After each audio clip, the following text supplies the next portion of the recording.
please don't hear any of this, Brad.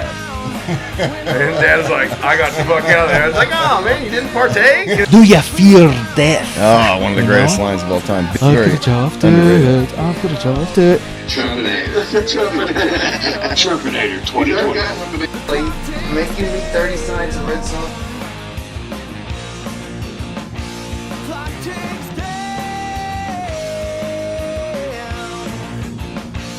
Listened to so much. Are you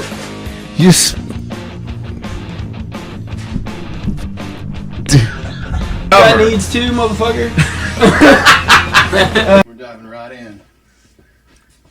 Sounds good. What's up, man? Thanks for coming on. Awesome. Awesome. So, Hunter Rhodes, episode 66. Yes, sir. Welcome to the show. Thank you. So, I know you through Rick and Paula, obviously. Well, I don't know you at all. I'm just meeting you for the first time. But Right. no, I just met Paula pretty recently. You know, I've known Rick all my life. One of my dad's best friends growing up. Okay. Was able to get Dad and Rick and Mark Silva on recently. They all grew up together. You know, it's pretty cool. So that's kind of been a recent thing. But I was out there. I think it's at Rick's birthday, and she was telling me some stories about you. Thought you'd be an interesting guest, and she's telling me some things about you. But the thing that I was like, whoa, that right there is why I want to talk to this guy. Where are you at on the flat Earth now? Where am I at? Yeah. Did you do a dig into it for a little bit? Oh, yeah. Back, when was that? I guess it was, It'd have been okay, so what happened is me and my buddy was getting a tattoo in Memphis, in this horrible tattoo, and it was in an actual shop too. And so he had this. Keep talking. I'm gonna move this so I can see better. All right. He had his computer screen up over here, and it was playing like on YouTube or something about it was flat Earth. I didn't have no idea what it was about, and he's like, I was like, what is going on right there? And he was like, don't worry about that. You'll get so caught up in that. Don't even worry about it. I'm like, well, now you have now my I got attention. now I got to get going. What's going on? Yeah. And he was just like, oh, it's about, it being flat Earth and government control and all this other stuff. And Yeah. I'm like, oh, okay. Well, I'm open to anything. Yeah. Me too. And at this point, I believe almost anything. Yeah. And then I'm like, well, then I really want to do my own research, and that's how I feel like how I do stuff. If it's entertaining, and so my buddy's like, well, it don't say anything in my Bible that's round or flat. Well, at the time, I ain't never heard it say round or flat or anything else. But now that you kind of dig into it, there's so many scriptures in there. It says about it being firmament, and then, I mean, heck, there's so much other stuff. And I think that was like 2018 or 2019. Whenever we went to Memphis and done that, so man, I just started studying up pretty hard, and whenever I seen like the flight patterns, that's whenever it was like. Okay, now tell me about. I haven't done too much research into this. I've done a little, like cursory stuff, not like the moon landing. Like I got deep in the moon landing, and I don't think we went. No, I don't think we went. I mean, Buzz has said it several times that we haven't went. Yeah, there's that. What has he actually said though? Like, I mean, well, there's been several different times he's just like, I mean, he told that 9-year-old girl, like, whenever she said something about the moon. I mean, I know it's an interview, and it's like, what can you take from it? But he's, with all the other stuff being said and him saying, well, that didn't happen. Come a hair closer. All right, Don't that's mind fine. He's like, well, that didn't really happen, and you shouldn't be asking me this kind of questions. And then, I don't know, there's been so many times where that one guy, I don't know his name, but he's went around and tried to get them to put their hand on the Bible and just say it's true, and no one will do it. Yeah. I don't know. There's this. Well, the evidence to me is like they obviously faked photos. There's no doubt about that. Right. There are photos on a stage set. They hired Stanley Kubrick to film stuff, and the explanation was, well, we didn't have good cameras out there. We wanted to make it look good. All right, I get it. Put a little window dressing on it. Yeah. But like then, like Joe Rogan had the whole, where they're like faking pictures where they're halfway to the moon, Yeah. but they had to block out the window to make the Earth look smaller. Have you seen that? Yeah. It's like, man, there's just a lot of shenanigans. I'm so bad with names. I can't remember who all I've listened to or watched. Plus it all goes downstream, and you Oh, pick yeah. up stuff that kind of gets Yeah. in your brain. But no, Well, it's like the photos. If you look, it's like wrapped in aluminum foil. It's like how. I mean, you know what I mean? Like well, you're familiar with Elon Musk's take on all this, right? Yeah. Like he's heartily defends that we went, and he's like, you don't know the specs. Like I we like him, and it's hard for me to be like, where's this? I don't know. As open-minded as he is, does he not even think it's a possibility? Like, it's definitely a possibility that we faked it. Yeah, I mean, I still can't even get service in half the place, like at Mill Creek. I mean, I can't get either. How in the world can they talk to? See, I'm bad with names, but president at the time, how'd they talk to him on a landline from? Yeah, see, I don't know about all that stuff. I don't know what they had now with Starlink. Now, I mean, that'd be easy, right? You got satellites everywhere, but back then, I mean, you're talking about the 1960s. Yeah, Pretty backward. Was it 59 or 60? What it was year 60. No, was that Kennedy got shot in 63, right? I thought it was 69. Oh, maybe it's 69. Yeah. Yeah, that's right. 'Cause it was after. Yeah, I think it was. But to me, the conspiracy that I just haven't been sold on is the flat Earth. So I just wondered if you do you believe it now, or are you still on the fence? No, ever since the flight patterns, like I digest into the flight patterns. Okay, tell me about the flight patterns. I mean, I don't know. Like whenever you put it down on like the flat Earth on the like on a table, if you had a picture of it, Yeah. and you went from like Argentina to say Australia. Okay. Like it would be a dead giveaway just to head east. I mean, virtually just Right. east. I believe that's right, correct. Yeah. But they always have to stop and somewhere in the middle, if you put it on a flat Earth, then it goes like this. Like that's why they stop there instead of, if say it's 1,000 miles, but if you put it on a flat Earth map, then it's like 2,000 miles, and they have to stop in the middle. And like whenever you look at flight patterns, But these are flight patterns that somebody's putting online showing you. well, it's just whenever you rank, I mean they've drawn it out. Yeah, I've seen a lot of it. Well, it's also like Russia and Africa. Like Yeah, on a stuff. map, Russia looks a lot smaller than Africa, but in reality, Yeah. like the landmass of Russia is a lot bigger. Right. There's some funny things with the way it's all wrapped up. But like, so how do you counter the evidence of like we can literally see the Earth from space? Do you think Elon's lying? Do you think everybody's lying? I don't know. Like to the point where I'm at, like the government. Like, what am I going to do about it? Like, I mean, I can't change. There ain't nothing we can anything. do about anything. And I'm open to whatever, but like, once you can prove to me like that you can get a picture you can zoom in and get a ship or something upside down while you're looking at the Earth, like while it's going down to the Antarctica or whatever, like you can. If they could give me some tangible like evidence for my eyes, like I would feel a lot more comfortable. But whenever it's so when you're out the ocean, and you can see the horizon like Yeah. curving. What explains that? If it's flat. I mean, I'm not. Yeah. I'm just curious because I really don't know much about. So like, what is the idea that it's like a spinning disc or it doesn't spin at all? Like we're just here we're and it's sitting there. like a snow globe. Yeah. That. Yeah. All right. You're a pretty religious fellow too, right? You're religious household. Like you're a pretty religious guy. Yeah. So, do you lean on the biblical evidence or like the flight pattern, which is more convincing?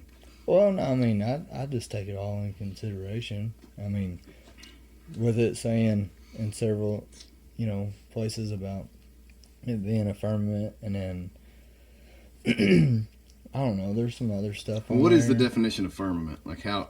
How is it defined in the Bible as how you're It's like a talking? dome.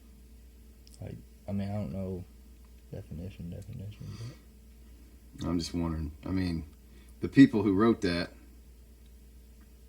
right. 2,000 plus years ago probably didn't know it was round. You know what I mean? Like, when did we Right. know? Like Galileo and all that stuff and all the nautical. You know, Well- I wonder if the biblical evidence is before we knew. I know, like, just in the United States, like, people that was they started like in the 54 is when they changed the map. 1954 or 58 is whenever they started teaching it in schools that it was round, because before everybody thought it was flat. Until the 50s? I believe so. Ah, Look it up. That is a curious one. I am curious about that. See, this is a show we need a producer for, because we need some graphic stuff. Well, I find it all fascinating. I mean, that's why I'm like, and horizon means flat. Like, I mean, so it's like, and then you talk to a lot of like pilots, which I haven't technically, but I've seen a lot of people have interviews with pilots, and they're running. You know, they say, no, the Earth's flat. And then another thing is like, there's so many people that's done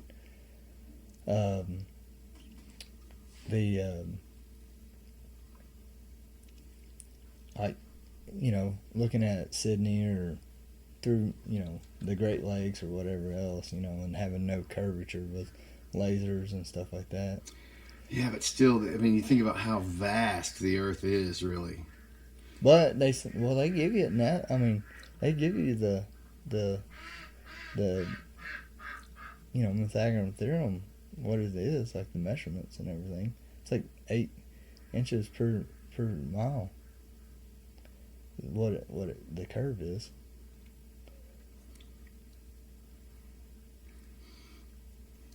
Yeah. I don't know, but you know, what about a plane, or what about like a jet running, you know, 2,500 mile an hour? Like, they'd have to have some pretty significant force, you know, pushing down. I've heard about that too. You know, it's like how they stay in flat planes. Yeah, I mean, it's one of those things where you can say, wow, there's no, like, compelling evidence for it, but, like, how many people have been into space? Like, you need to see it from... Yeah. You need to see I it need from to space. know it. Which, to me, it seems like there have been a lot of people in space, and, like, there'd be a lot of people that would have to be in on it for that to be true. Yeah. But, I don't know, man. That's, I don't know. It's a fun one to talk about, though, because that's, like, the one that I just can't wrap my head around. Right. But you believe, like, you're convinced.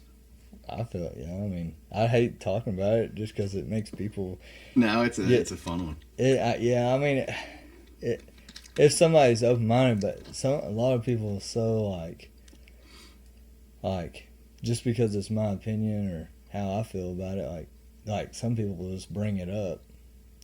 I hear that you think about, you know, you think that Earth's flat, and then I'm like, yeah, and they're like, they're drilling me, you know, and I'm like, and then don't you feel like we have a responsibility to get to the truth? And in the way this country has been, is like, if you don't agree with my opinion, we can't even have a conversation. Yeah. Well, that doesn't get us to the truth at all. You know, like, that seems like we should have the common goal of wanting the truth, regardless of whether it favors our opinion or not. Right. Like, let's just get to the truth, and that's what I feel like politically has kind of happened, is you've had this discussed with both parties kind of meeting in the middle and forming their own thing. I mean, you got Trump, Musk, Vivek, RFK, Tulsi on the same, like, you know, it's unity like I've never seen before. And it was a coalition of people, especially a lot of the influencers on X. You familiar with Brett Weinstein? He's a biologist. It was at Portland University. He was one of the first ones to come out against, like, the COVID lockdowns and mandates and vaccines and stuff. He got fired from Portland. I'm sure I've seen him, man. But a lot of these really, like, intellectual, liberal people that are supporting Trump, which is a weird cultural shift. Because after he won, you would expect, like, this meltdown or riots or something. But I it was just like, was expecting that. You know, I was expecting, like, why do you think it's so calm? I really think people's, like, was sick and tired Biden, like, I mean, a lot of people was like kind of getting an understanding of, well, Trump did do a lot of things that he set out to do, Yeah. and then Biden hadn't done, nothing, and he's just, I don't know. Well, he's damaged us in a lot of ways. I think. Well, but I mean, he's an old codger. He didn't know what's going on. He didn't know what was going on when he was in there. He just wanted to be president. It's an easy puppet, right? Yeah. This guy, he's in bed. He's been in there for how long? Like 50 years? And I'm just like, man, I feel like, in real honesty, like maybe 8 years. They ought to change every, like. You following this spending bill they've got on the floor of the House right now? This omnibus bill. It's 1,500 pages long. It's got a salary increase for Congress in it. It's got COVID lockdown, gives the government more power during like mandates and stuff. Bunch of shady shit. So the idea, and Thomas Massey has I haven't heard this one. Yeah, it's on the floor right now. So Thomas Massey has been predicting this for all year long. Here's what's going to happen at the end of the year. They're going to sneak this big omnibus in. They do it right before Christmas, and they say vote on this so you can go home, be with your family, and so everybody wants to rush it through. But it comes to the floor, how many days before they vote. It's 1,500 pages. How are you supposed to read that? So why do the American public not have digital access to something like that? Right. Within a week or two of it being voted on. It's done in secret. Yeah. It's pushed through, and the people don't know what the hell is going on with the government. It seems like they're always doing stuff. Like, I seen a thing that Donald Trump was like, why is Biden doing this stuff? Giving artillery or whatever, like that stuff to Ukraine right before I go in the office. Yeah. Like, why? I still think we end up in a war. I don't think Trump prevents it. No telling. Maybe. I mean, I think the people who want the war are the people trying to stop him. I believe. Yeah. That guy's notably, I don't know, his ties with Israel now are interesting. And depending on how deep into their pockets he is, like, did Israel help him get elected? I don't know. Why are they hounding like, and then another thing, like, these, like interviews, these people that's interviewing him, like, they're like, are you wanting Ukraine to win? Like, who you wanting to win the war? Or who you want to win? He's like, I'm just tired of, I don't want no more people dying. Yeah, I saw. And I'm just like, that was that CNN interview he did a while like, back with that bitch that thought she was so nasty, and he shut her down over and over and over. And I'm just like, how that was is the not best a good answer you could have possibly get. I'm watching that live in here, and he says that. I'm like, that's it. That's the answer. That's the best answer you could have. And she kept pressing. So so you're not rooting for Ukraine to win this thing? It's like, come on, dude. Yeah, come on. The Ukraine is basically an American state over there. I mean, we have funded it. We have corrupted it. We're getting kickbacks on it. Biden's son was on the board of Burisma. I mean, something ain't right. Yeah. What's the deal with the Canada? I haven't heard anything more about. I don't know. I think Trump was just trolling him. Honestly. Just trolling him? Yeah, I think so. I think Trudeau probably came down. Trump assessed that he was a little bitch, and then just got on Truth Social as soon as he left. But that guy, man, what a snake! I don't know if you saw any of the trucker protests when that happened. Like during the vaccine mandates, right? Yeah. Okay. The live footage. I mean, it was being live streamed on several YouTube channels. Yeah. They'd take some of them down, others would pop up, but I was watching it all day, just fascinated. It's like, this is happening in 2020, whatever the year that was, 2020 or 2021. Yeah, it's like, this is in Canada. Like, cops beating people, tasing them, like, doing all kinds of stuff, arresting people, freezing their bank accounts. Stuff was at the protest. Yeah, man. Stuff was getting out of hand, and nothing was getting done, but people that, done something very, speeding tickets was getting sent out, Yeah, well, I'm feeling pretty hopeful right now, but what makes me like, why is there so? I guess, I mean, so the election's on November, the beginning of November. So you have all of November, December, and January. We got almost 3 months before the president is actually in office. Which I know you gotta have time to pick your cabinet, get all that stuff going on, but it's like, I feel like a clock is ticking here. Right. Do you think he makes it to January 20th? What, before somebody tries to... Dude, people don't stop trying to kill you, do they? Like, you miss, and then you go for plan B? Yeah, I don't know. I have no idea. Sometimes I have to like just stop watching or reading some of that stuff. And I'm like, man, there ain't nothing I can do about it. You know? Yeah, It's like, I mean, there's not ultimately. I mean, it's just.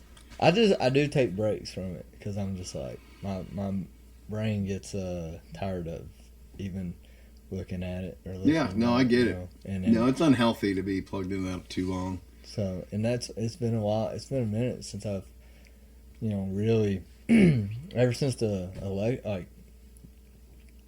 what I think it was. What was it? Did he have two talks or whatever, debates? Like, was it two debates or was it one with Biden? It's and one with each. He Yeah. destroyed Biden, which was actually really sad. And We then watched that here, and it was just hard to watch. yeah, and then the other one was with Kamala.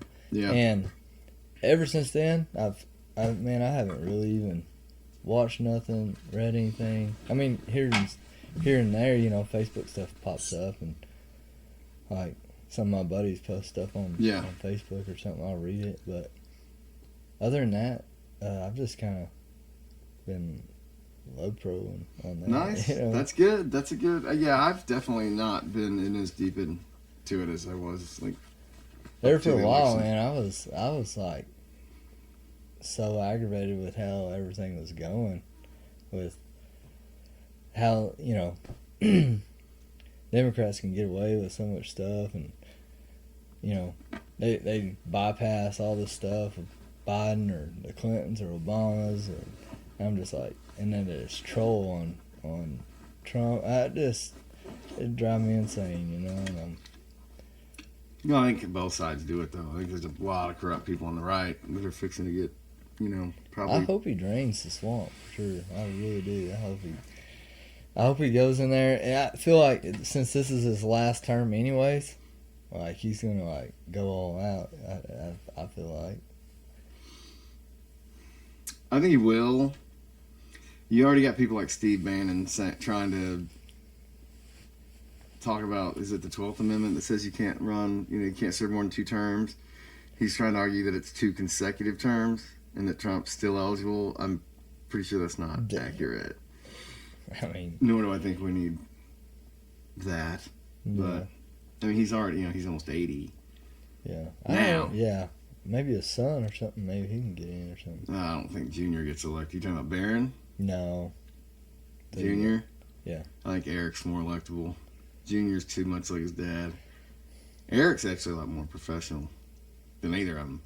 Like I think he's ahead of that. I think he's the CEO of Trump Industries now. I think. He's I think very well Barron spoken. would be good.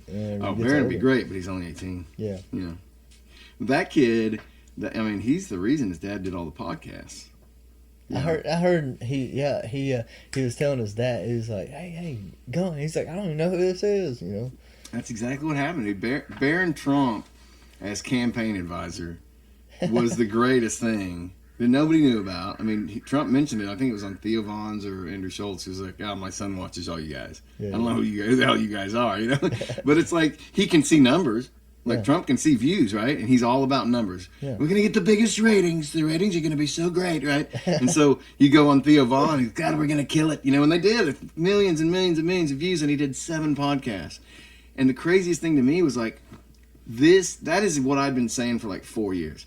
Like, quit going on. Quit giving CNN their headlines. Quit giving them their sound bites. Yeah. Go on a damn podcast. Because they're going to find any little imperfection. Well, the interviews are nasty. If you sat down and I was interviewing you and I was hostile and I was trying to catch you in a lie, you would be uncomfortable and be on the defensive. So I already started off hostily. Yeah. Whereas a podcast, like Andrew Schultz specifically, was my personal favorite. He's trying to make Trump laugh. Like, he's trying to make jokes, right? Yeah. I've never seen that with a political candidate before. Yeah. He's telling stories about Don Jr. growing up and talking about his brother's alcoholism. That's getting to know a person. Yeah. You're having a conversation. You're not trying to get them all this policy bullshit that nobody really even cares about. Yeah. Oh, I think it was a beautiful thing, and it was a change. Did he go on with Theo Vaughn? Yeah, so he didn't go to Theo's location. Theo went to Trump Tower, I believe, for that one. But he went to Andrew Schultz show, which is in New York. He went on Rogan. He did Sean Ryan. He did PBD, Patrick Bet David. A couple more. There were two more. One of them was an influencer that I'm not really familiar with. He's young, quite a bit younger. And there's one more. But yeah. I'd just like to be a fly on the wall at or just sit there, you know. It was Joe Rogan and could you imagine? And Theo Vaughn and stuff like that. Rogan had the biggest numbers of his life in that week. Like he had Trump, Elon, and he did have Elon and JD Vance all on within 3 episodes. It was nuts. Like the guy who doesn't want to get political is now hosting all these most influential chances. And the Harris campaign had a chance to go on. They chose not to. What does that say to you? Yeah, that's the kind of stuff that I look at as my research of, and it's kind of like a dead giveaway, like your gut's telling you, like, well, that's a giveaway, like there's something they're hiding, or they're trying to keep something away from, like they don't want to talk about, you know, and be on the spotlight. I think it's a lot simpler than that. I think these candidates are molded and formed and squeezed by their puppet masters into where they're not even a person anymore. They got so many money interests and they're making everybody happy. They don't know what to say to who to be genuine. Like if I say this, I'm gonna piss somebody off. If I say this, and I just don't think she could sit down and be truthful for now and just hang out. Yeah.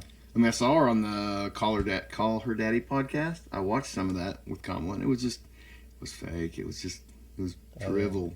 Not to mention they fabricated the set. Like, she didn't actually go on the podcast.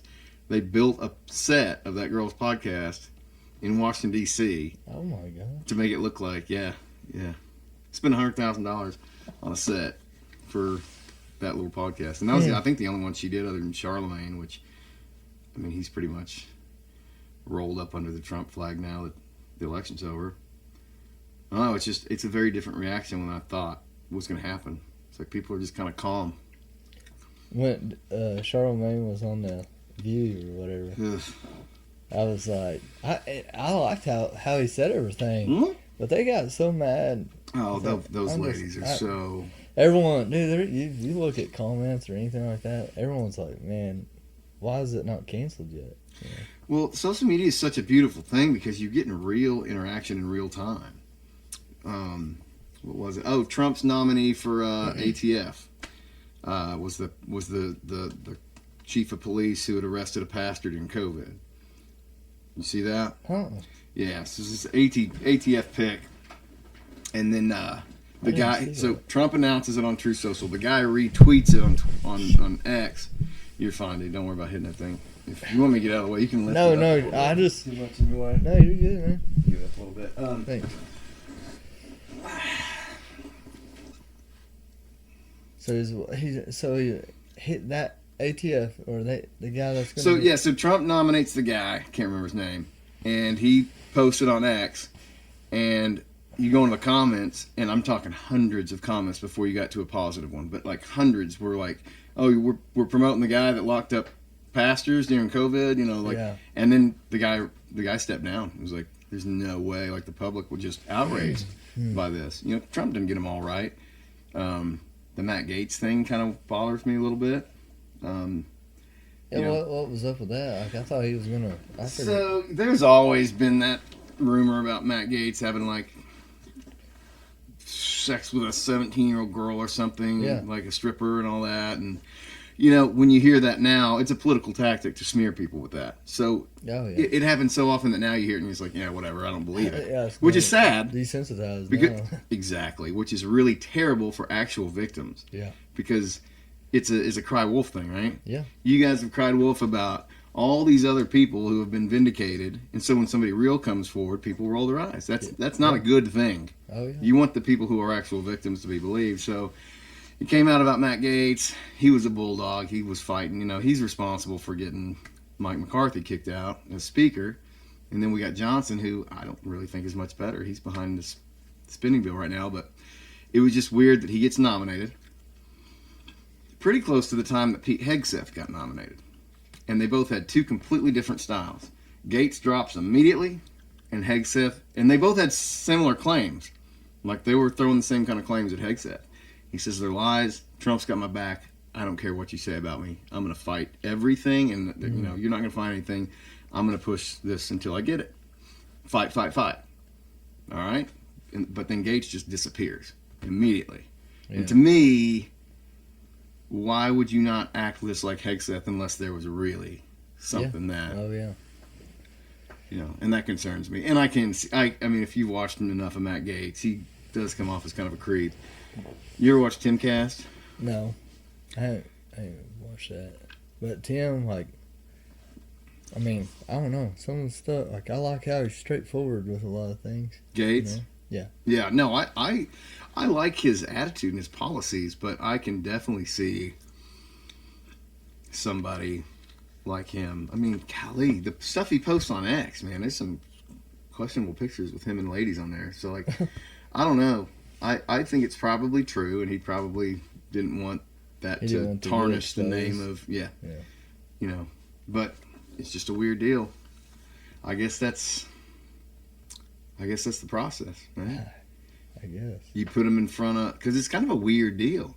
He nominates however many people, and then the public reacts now. Whereas, you know, 15, 20 years ago, you didn't have a voice, right? You could write your editor, but you couldn't send a tweet out to the actual posting that the guy sent. You know, it's just, we're so connected to it now. It's good and bad. Yeah. Because, I mean, there's a lot of people out there that's, you know, like the Democrats, like, reaching out to all these celebrities and stuff like that to just get them to say, yeah, I vote for Biden or whatever. But you know why?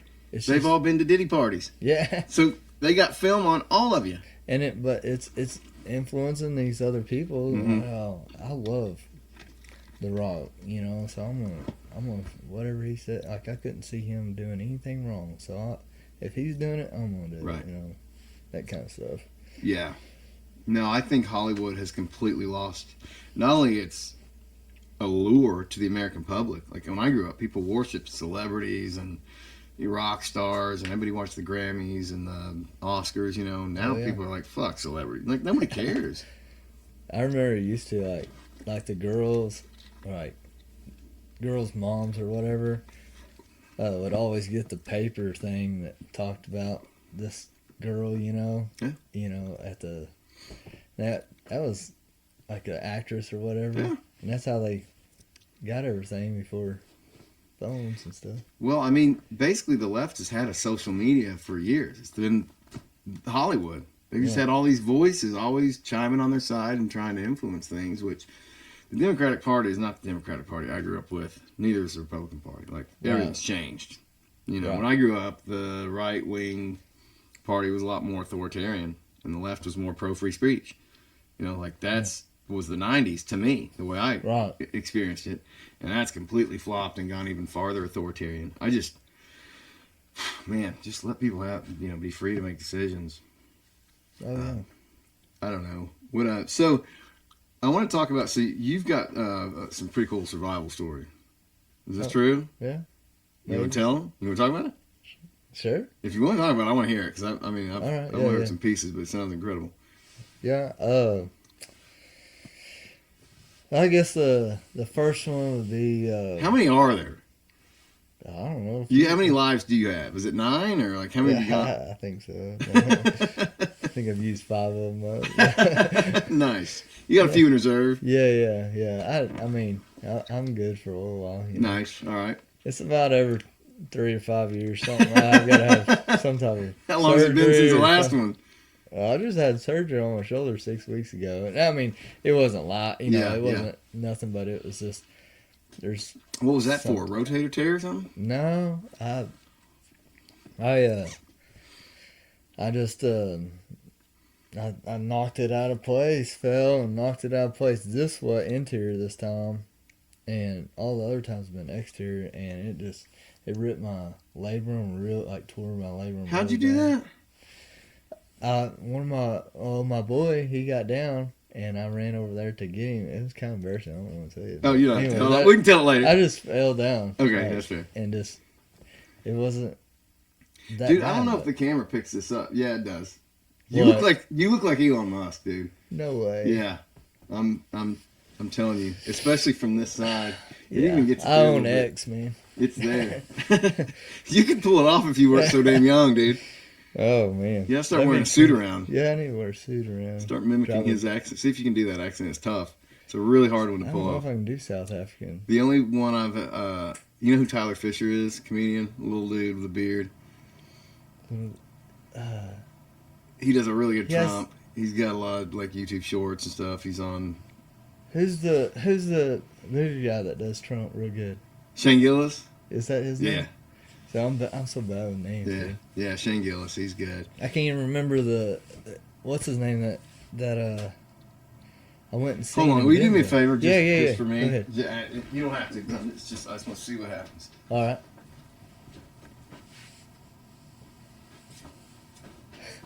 Put this on, and I just want to get a look. What is this? It's an Elon hat. Oh, it is. Yeah, let's see what you look like now. Oh yeah, dude. Oh yeah. Here we go. It's Elon Musk in the house. I need to just post this as Elon Musk as Yep. guest. Yeah, that's a good look. Yeah, dude, it's uncanny. I'm telling you. You And it- really do look like him. He has it down a little bit, don't he? He Yeah. wears it like a girl, Yeah. kind I've been sitting here looking this whole time like, who is it? Who? Oh, it's Elon. You never thought that before? of. You never looked in the mirror and been like, I look a lot like a young Elon Musk Nope. with more hair. Oh yeah. He had like, he went bald. I don't know how he got his hair back. I If you just cut see- all my hair off. It was like. Was it really? Yeah. It was like last March. I cut it all off. So you had it way low. Yeah, it was like once it touched. How long was it long? I had it growing out for like 3 years. So, I mean. So you down here, shoulder length? you No, said? it was down Or wait. to my nipple. Oh, nice. So it was pretty cool. I And I turned into Elon. yeah. See, good luck. I had the long hair once. I did it, and I got about shoulder length, and I hated it. I hated every minute of it. Yeah, I did too. Yeah, man, it's a lot of work. Now I But- just buzz it off. So, anyways, the first one was first episode or first time I about lost it was I was going in the 4th grade, I think it was, So you're young. and so we was down there at Mill Creek, and it was a flash flood, real bad flood. It was in the dirt road, not over there at Rick's or nothing. Yeah. But it was on down Yeah. by Trailhead and stuff. It was Mm-hmm. it was in the dirt road right there. Well, me and my buddy, Tyler Shepherd is his name. He we was riding our bicycles and we seen a whirlpool, on the opposite side.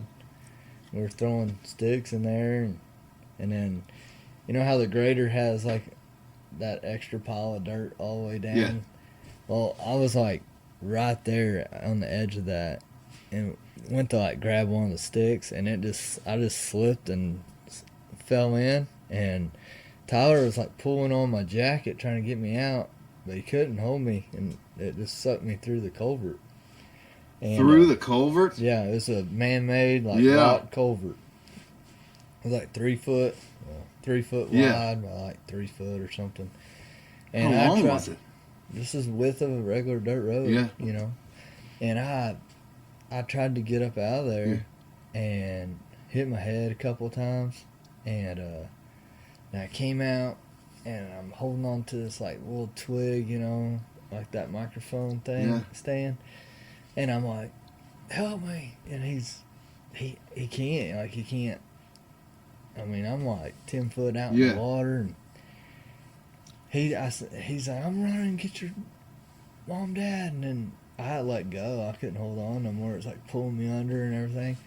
I remember trying to grab a hold of a root or a tree or something, tree limb, This is after you got out of the culvert. after I got out of the culvert. What was that experience like in it, though? Were you panicking? Oh yeah, I mean it seemed like it. You I couldn't was in there see for your- a while, but Yeah, I wasn't, imagine it probably felt like forever. I'm claustrophobic, dude. I did that one time on purpose at I think it was up the Elk. Everybody was going through it, and it was narrow too, and maybe 3 feet is narrow. I mean, that is narrow, right? It was yeah. it was terrifying. So, I remember it being dark green in there, you know, because the flood already happened. The sun was kind of shining, Right. I think, but it was this dark. I just remember, yeah, maybe it's muddy, you know, but anyways, it just.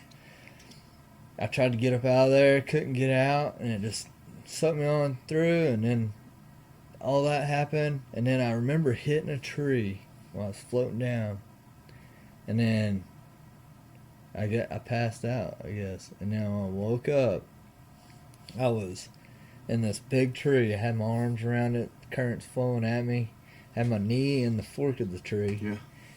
and my pants was down, and my underwear was showing, and all I could think of was, how'd I get here, and how am I going to get my pants up, because a girl I went to school with camped down there too. Oh yeah.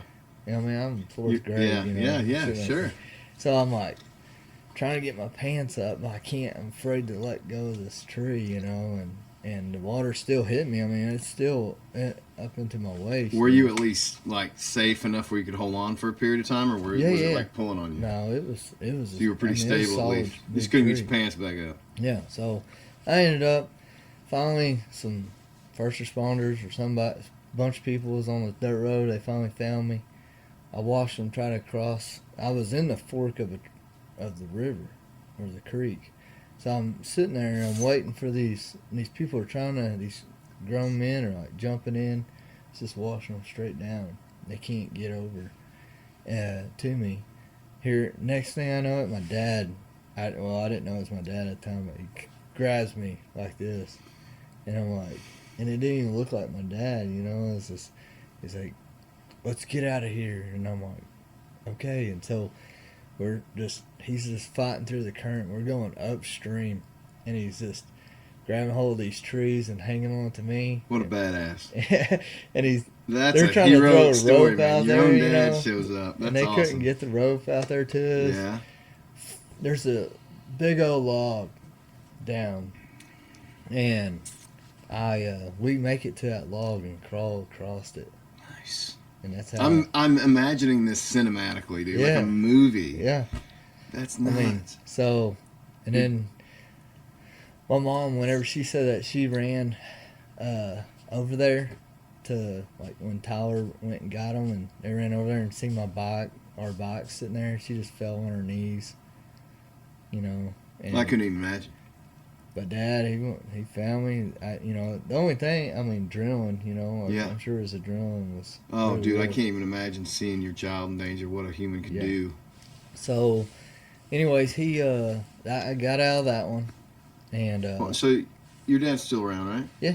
You still have a pretty good relationship with him? Oh yeah. So you remember that day? Oh yeah. Does he? Yeah. Have you talked to him about it? No, not really. He's very. Yeah. I think I spent all day at Thanksgiving with him, and I probably heard him say like 10 words in there. Like he just doesn't What's his talk name? much. Johnny Rhodes. Well, if you watch this, Johnny, you're a badass, sir. That was a hell of a story. But so anyways, So there's life number one. yeah, there's life number one, and then Oh boy. let's see. Oh, so I had a nose surgery, and they did my tonsils at the same time by this horrible doctor. One of my friends, his girlfriend in high school, had the same operation done around the same time. We ended Just a up tonsil removal? tonsil and rhinoplasty Okay. done, and well, we both ended up having to go to Dr. You Taylor both had both things done at the same. at the same Oh. same doctor and everything. I didn't know Okay. her at the time, and then he messed both of ours up. So then the Dr. Taylor had to fix both of us. But anyways, at that time, I guess Mom said I quit breathing for like 2 minutes or something like that, and they had to like shoot me with some adrenaline. Yeah. How old were you when this happened again? 17. Okay. And then, man, so I mean, it wasn't like a death experience for me because I Yeah, I you don't didn't even know remember what was going nothing. on. Yeah. But I know it worried my mom. Well, hell yeah, it would. I remember my first son was born. His heart rate started like he wasn't coming out. Like he was right at the crown, but he Yeah. wouldn't come out. And like Oh, his shoot. heartbeat stops, like stops beating. Oh, He's yeah. losing oxygen, and I'm like, I don't know how to handle this. You know, I'm about to just punch her stomach, see if he Yeah. pops out. And doctor, Oh. all of a sudden he goes, grabs something. I see him rip something out, and it's a suction cup, and he goes, boom, pop, and he just pulled that baby out, man. Pull the Just plunger out pop, of the yeah. toilet. You know, I was like, oh, thank God. And that baby started crying. I was like, oh, God, he's out. But there were, there's that minute there. And it was Oh, yeah. probably only a few seconds, but it panicked the medical professionals. Yeah. Like, they were all looking at each other like, what do we do? Which made me freak out. Oh, yeah. But no, he knew what was going on. Just plunged that baby's head and yanked it out. Well, then, so I had another one shortly after that. Like, Okay. I was driving my dad's truck. He had a 97 12 valve, and I was going to school. And I was still in high school. And Where'd you go to school? I went to Elkins. Oh, that's what I figured. Okay. So, You got to wait, what, 07? oh, wait. Oh, wait. Yeah. So my cousin we lived in Hazel Valley, and so he always rode with me. He carpooled with me. And that day he was like, nah, I'm just going to wait for my mom. And I'm like, all right. And then my girlfriend at the time, she was like, well, I can't go because we have band practice. And I'm like, okay. So I just drove home by myself. And normally that didn't happen, Well, I still did the same stuff, driving fast and drifting around corners or whatever else. Well, it was frosty that day, and I done had the tires, pretty much racing slicks on the back, and I was running like 80 or something like that. Got off. So you acknowledge this one was your fault. Yeah. This is my fault. So, and I always would hit on the side of I was like building this berm up. Yeah. And I'd hit this spot. Well, this time it was slicker. It sucked me more into the dip of because it was a field, it was just a long straightaway, had slap bend and straight. Yeah. And so I'd always have to end it right there. Well, it kicked me over into there, so I gassed it more to like get up out of there. Well, and then it wasn't coming out, and so there's a telephone pole there, so I let off the gas. When I did, it just shot out of there, and I just slammed on the brakes at that time, and I had the forward in the back and everything, and I went right across, like diagonal across the road, and it had like a 20-foot little bluff thing, rock bluff down. And I plowed through a bunch of trees and rolled it and down the embankment. Down the embankment. Truck's sitting upside down.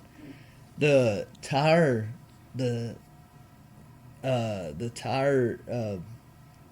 lug wrench thing, that comes with. It was in the back, and it was stabbed into the dash right here, because you have flathead screwdriver on one side. Yeah. Dude, it was like stabbed right here. Nuts. But I get up out of there, crawl out the window. All the trees were just laid down. I was perfectly fine. Didn't have a scratch on you? No, I just had that nose surgery, and I remember So it was like hitting, that close to it. Like when you had still. I don't know if I just got that brace, like that little, that little nose brace off. But I remember that happened. I turned my head because I knew I just had surgery on the nose. So I turned my head, hit that airbag, did all that stuff. I still remember the smell and the sounds. Yeah. And I just crawled out of with those trees laid across that bluff rock, and I just got up out of there. It's freezing cold. I had a little light jacket on.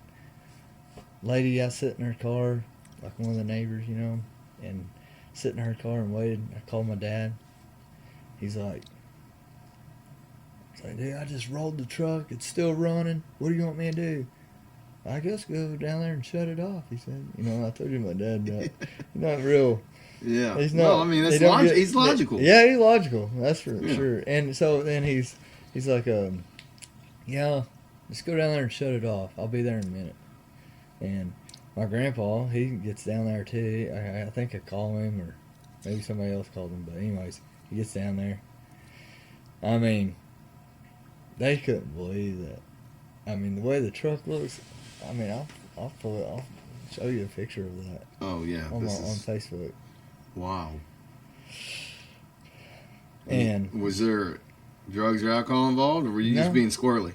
I was just being squirrely. Just, nah. I've never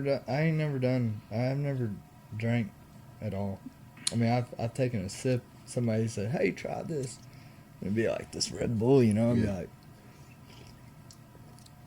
"Yeah, if I drank, I'd probably drink that," or I'd say that's nasty, you know. Yeah. And I've always enjoyed being the DD, and then, like, I don't know, respectfully towards my grandparents, mom, dad, and stuff. They said, "I'd rather you not drink," you know. And so I just Yeah, I think every parent would rather their kids not drink. So, I mean, in real honesty, it was just one time I remember, like, when I was in high school, I was going to a party, and they were like, "Why are you not drinking?" And they tried to get me a drink, and Yeah. I was like, "Well, it's because I'm Christian." And that's what I said to them. And I'm a Christian too, and it went on this big ordeal. And because then, like, the next party, that same thing got brought up, and I learned real fast that's not the time to say, you know, I mean, because I don't feel like it. I don't feel like that's the time to say that, in the fact of just because I ain't drinking to say that. From then on, I'd just say, well, I just want to be here and have fun. And if somebody needs me to drive somewhere, I'll drive you. Yeah. And then that's how. Well, the point is, I don't know, peer pressure is a terrible thing, and it doesn't stop with kids. You know, Right. it goes into adulthood. But the point of it ought to be, you got to make your statement. I don't want to do it, and that'll leave you alone for it. It's a personal choice. You know, who cares? Let people. Yep. You know, I get the group mentality. Hey, let's have all fun together. You know, let's all do this thing. But like, if somebody doesn't want to do it, then just let them be. Is that after it got pulled up? Yeah, that's it. I mean, that's it. Oh, there it is, right there. So there Let it me is. see that. Going plowed through the trees. See if I can see that on camera at all. Oh shit, I messed it up. There it is. There's one right. Yeah, there it is. Actually, upside down. That's impressive, sir. Yeah. So didn't So come out there's- with a scratch, and then let's see. I don't know. Maybe the Did you get next- a bad bike wreck too? Yeah, back in 2010. That's whenever I crushed my fourth vertebrae. That's the one your mom told me. I didn't know you had so many of these. Yeah, it paralyzed me neck down for a while. Either God is personally keeping you alive for something, or you're the luckiest son of a bitch I've ever met in my life. So Yeah. what's the deal with the bike wreck? It was a bad part on Honda. Really, I mean, it was their fault. They had more like recalls and everything else over that ordeal, but I mean, I don't know. It was a fuel filter that was too fine that they didn't even have in the owner's manual that said, like, hey, you need to change this out every 3 months or whatever. Yeah. It's a flat cloth top Yeah. filter that was in the fuel pump in between the gas tank and the fuel pump. Yeah. And everyone else, I forgot what it was. It was the coarse. They had more coarse filters like Suzuki and Kawasaki and all them.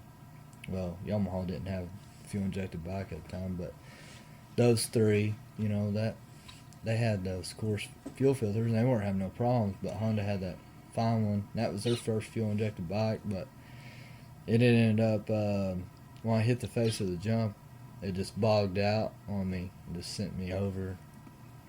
And so I hit the top of the landing, and it just piled driving me in the ground right there, and my mom was right there. I'm sure she told you. And Yeah. stuff. Yeah.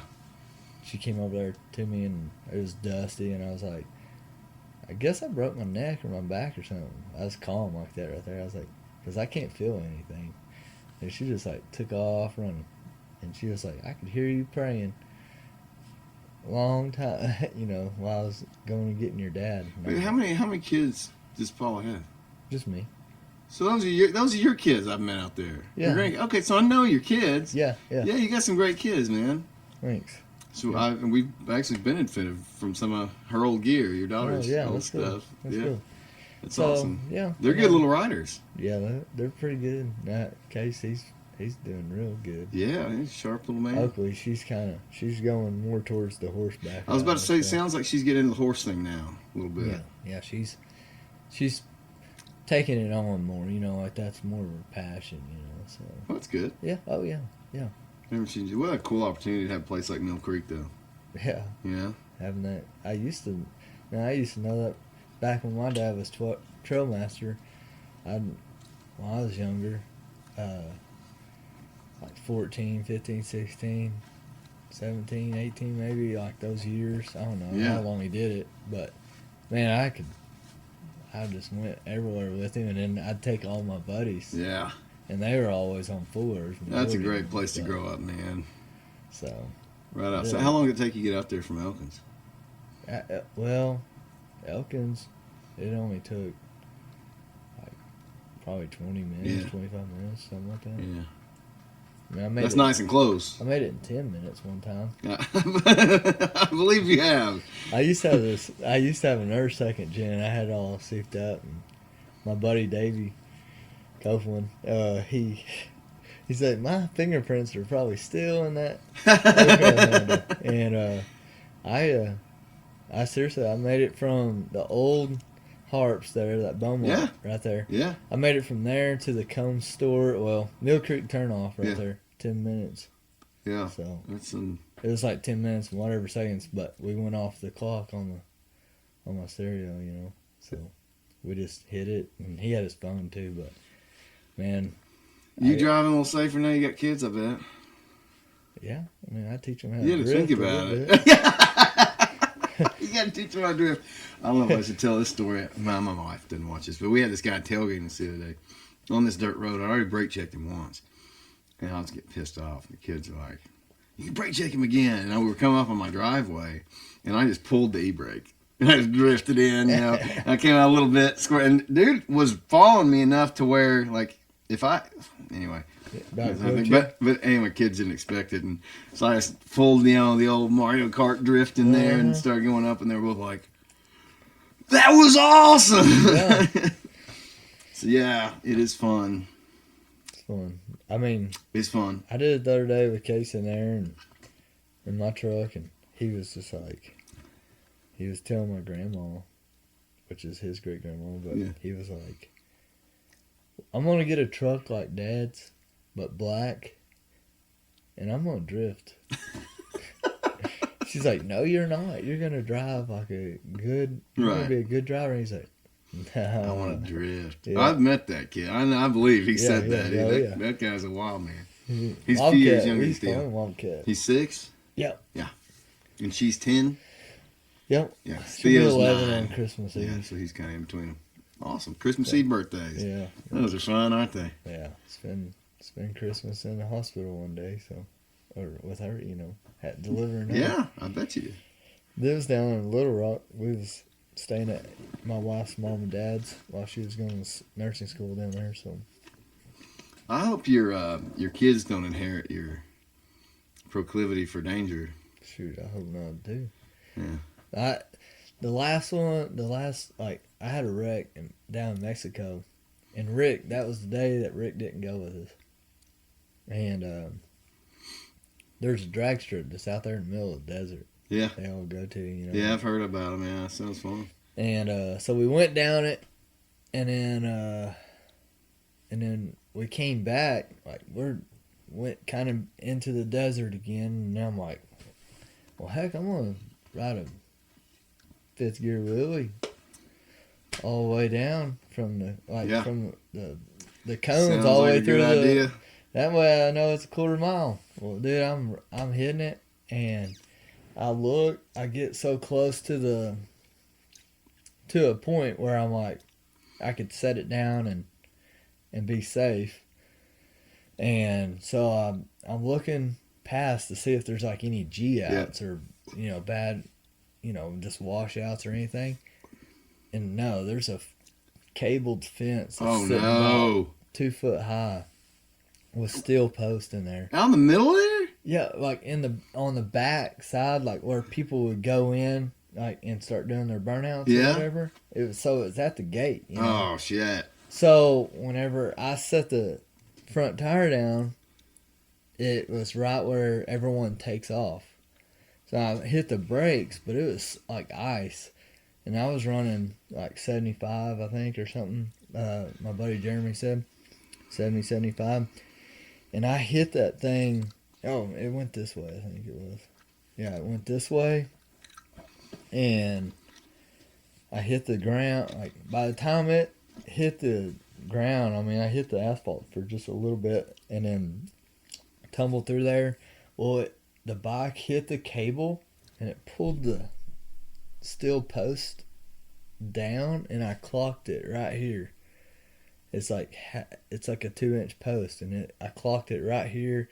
Shattered my aero helmet, and it just spun me like this, and everyone just ran over there, and I lifted up my arms right whenever I was just like back in the fetal position, because I was like, oh my gosh, and I lifted up my arms, knew I could still lift them up.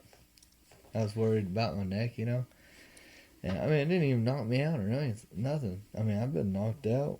Why do you keep doing? Like, I just don't get that level of adrenaline junk. Like, you've almost died, and you keep hopping back on. That one, I mean, I guess they built that neck up pretty good, because Shit.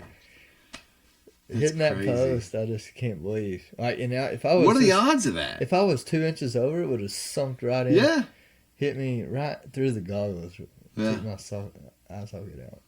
But it cracked my helmet all over. So that's 4. Yeah. I'm done. No, I'm kidding. Well, you got 5 left, I guess. I had cancer once. Did you really? Yeah. Yeah. I don't know if she told me that. Back in 2000. Well, that counts. Back in 2019. So you've definitely gone through the majority of lives. I didn't have to do the chemo or nothing.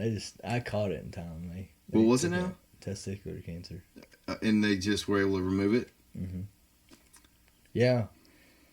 It happened in a noticeable 4 months, and I was like, I better go get checked out, because that's weird. Yeah. So then I just cleaned house. And dang, son. You've been through the ringer. oh, yeah. And do you worry about your kids? That, like, it's a different thing as a dad, I think. Yeah. Like, you kind of encourage them to be a little Well, dangerous, but at the same time, bad shit does happen. yeah. I watched the deal. You know how you watch some of these deals on reels or whatever they're on, and it's just a picture, and the guy's narrating, and it says all the words, Yeah. And it's talking about letting your kids learn dangerous stuff while they're doing it in a Supervised way. smart way or something, Yeah. and letting them learn that stuff at a younger age versus like being at a friend's house. Yeah. Like having that control of, like, four-wheelers, or like more people have four-wheelers and stuff like that. Especially whenever we was younger, everyone had a four-wheeler of some sort. And then Yeah, because dirt bikers are crazy. well, and so whenever you hopped on a four-wheeler, like I would go to a buddy's house and hop on a four-wheeler with them or something and ride on the back with them, and I would know, like, I guess the physics, I guess. Yeah, More so the when you physics. start slowing down, when you start shifting, when you yeah. start doing those things, Like, yeah. hey, I mean, don't be doing, like, the experience of, like, hey, don't be doing donuts in clumpy grass field, you know? Yeah. Your tire's going to catch, even if Yeah. side by side. That Oh, kind yeah. of stuff. So, it was just, I want my kids to know that. Yeah. I mean, No, certainly, and it is best to learn young, yeah. especially because I mean I know a lot of older kids who are afraid to do anything, because they were protected. Yeah. It's almost like sometime between the 80s and now, and it wasn't 90s, so sometime in the 2000s, parents just became pussies and just started bubbling their kids. Oh, yeah. Like I mean, I've been around parents kids are like 9, 10 are still getting helicoptered. Don't touch that. Don't do that. Don't do that. It's like, man, let them live. Yeah, Let them. yeah. Oh, they yeah. gotta bump some knees and get some scratches if they're gonna learn anything. Yeah. And then you have these kids who are 18 years old. Then they go out in the world and they don't know anything. Yeah. Oh, yeah. And then there's this big culture shock because they've been so sheltered for so long. Well, I've seen it like in babies, like whenever my buddies was having babies, same time I was having babies. Yeah. And I noticed like they baby proofed their whole house. They did everything away, and so like they come to our house or whatever else, they're bumping their head on the coffee table and they just cry and they'd pick them up instantly and stuff. Yeah. And then I'd be like, they bumped their head or they'd know not to bump their head. Yeah. Like it seemed like because I would be observant, Yeah. I'd try to, and that was things that I observed, and I was like, man, I feel like this is the better way to go about it. Just kind of let them do their thing, kind of in a way. I mean, I like that method. It worked for a long time. Yeah. I think I don't know. It's fear is a controller. Fear controls people. That's why the media uses it. That's why the government uses it, right? Yeah, COVID's a perfect example of it. Oh, yeah. You're gonna die unless you do all these crazy things that don't make any sense. Isolate yourself from all your friends. Be alone. Get depressed. Get fat. Get lazy. Quit exercising and be isolated. Yeah. That makes zero sense. Yeah. It makes no sense at all. But everybody did it. Everyone did it. And if you said this is nuts, I remember being at that. So my wife's in the medical profession. Okay. And she was working for a company that was going to terminate their employees if they didn't get vaccinated. Yeah. So we did a protest. It was actually the first and only protest I've ever been to. Still got the pink sign up there was the one I had. Oh, nice. What does it say? When authority is placed before... What does that say? When authority is placed before liberty, we all lose. Which is the truth. Like, that whole mandate, that was a terrifying time because people thought they were going to lose their jobs. Oh, yeah. A lot of companies just mandated it ahead of time. Mm-hmm. A lot of people were so scared, not just of being forced to do it, but they were socially pushed to do it. I had a lot of friends like, I don't want to get it, but my wife and her parents or my parents are pushing me and I can't be around them unless I get it. And so lots of people did it because of the social pressure. Yeah. Whereas I'm not the kind of person that works on, so I was like, you can call me whatever you want. I ain't doing it.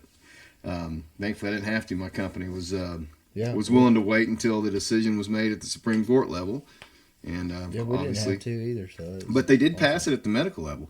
Everybody thought that was a big success or a big win when the Supreme Court said, no, you can't mandate it, but you can mandate it for medical employees. That made no sense, but you were able to get religious exemptions. Yeah. Even my wife, she got religious exemptions. But some people didn't even try. Or, I'll just do it. I'll just do it. And that's the attitude. That's not the American spirit. No. The American spirit is...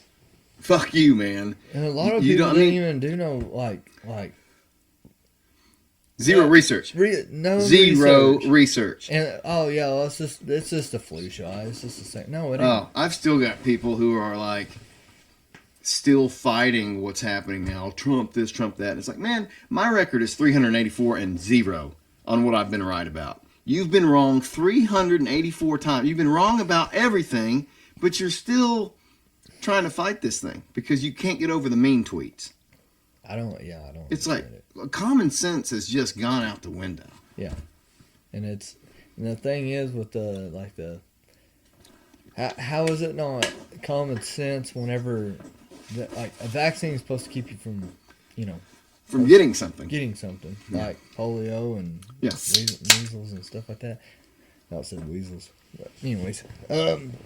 You don't want to get the weasels. That's a whole different thing. Yeah. So anyways, and they're like, they get the COVID vaccine, and then they're sick, and then they're like, and then they get it. They end up getting COVID, and then they end up making it. Well, you need to get this booster. Yeah. Why you haven't? I'm like, you guys have a brain? Yeah. I mean, Absolutely bunch not. of scarecrows around here. But it was nuts from the get-go because they said the two things that clued me off from day one. I never believed any of it. It's safe and it's effective. Yeah. There's no way it can be safe because you haven't done the trials. It takes if you do any research, it takes many years to do these trials. Yeah. And if it's safe, you wouldn't need an emergency authorization. You should be able to just roll this out. So you don't know that it's safe. You can't know that. So that's a lie. Mm-hmm. If you lied about one, I don't even care about number two, right?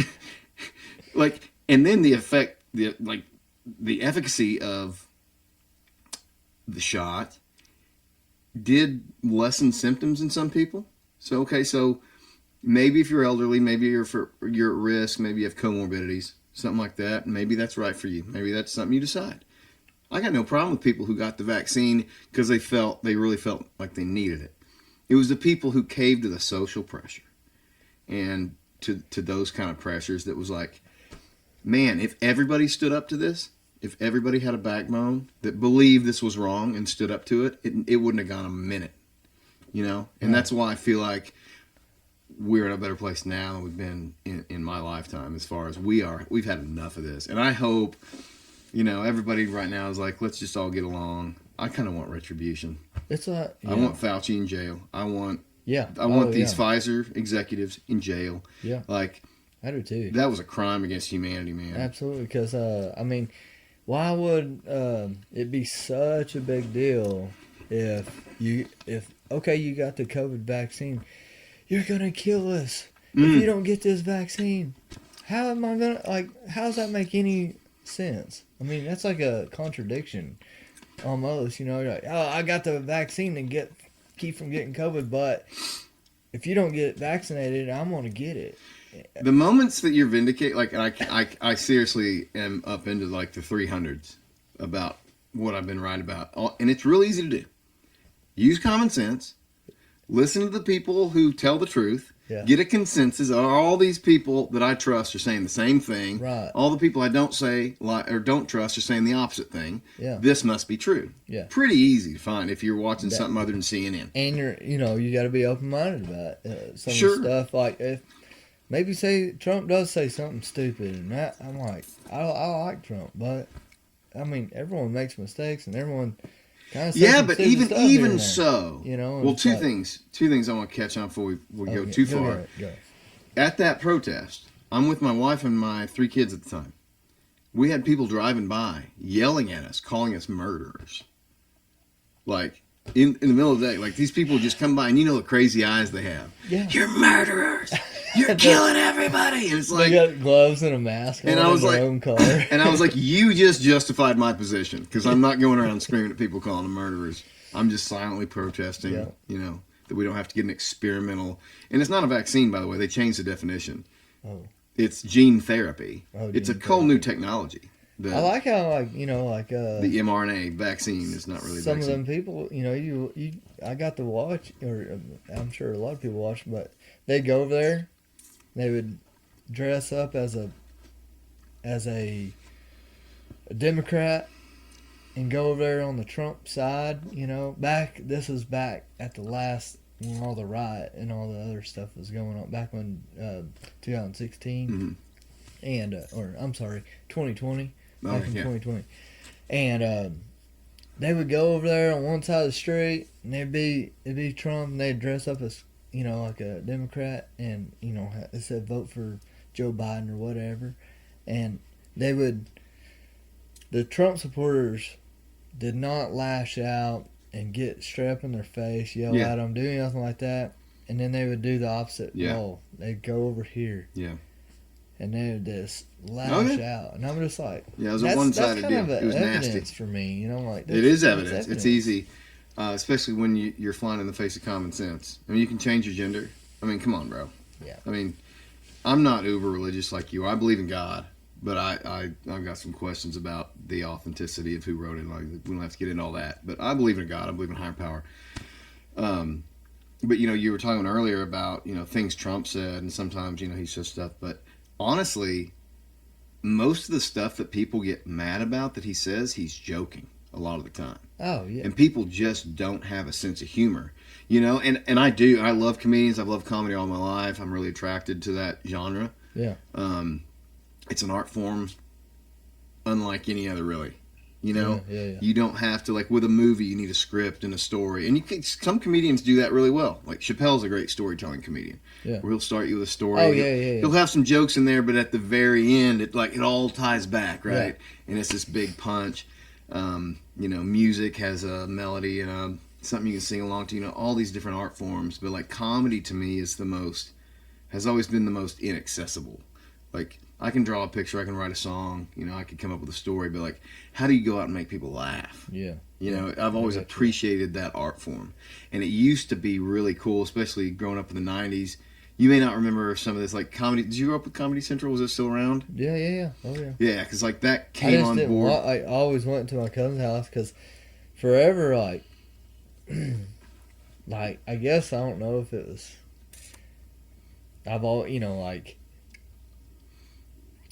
I've always wanted to do the adrenaline stuff, like, and not like my cousin, he'd be watching Comedy Central, you know, and all that stuff, and I'm just like, yeah, this is cool and all, but let's go out and jump off a mountain. Yeah. So yeah, but now I like it. You know what I mean? Like, do you?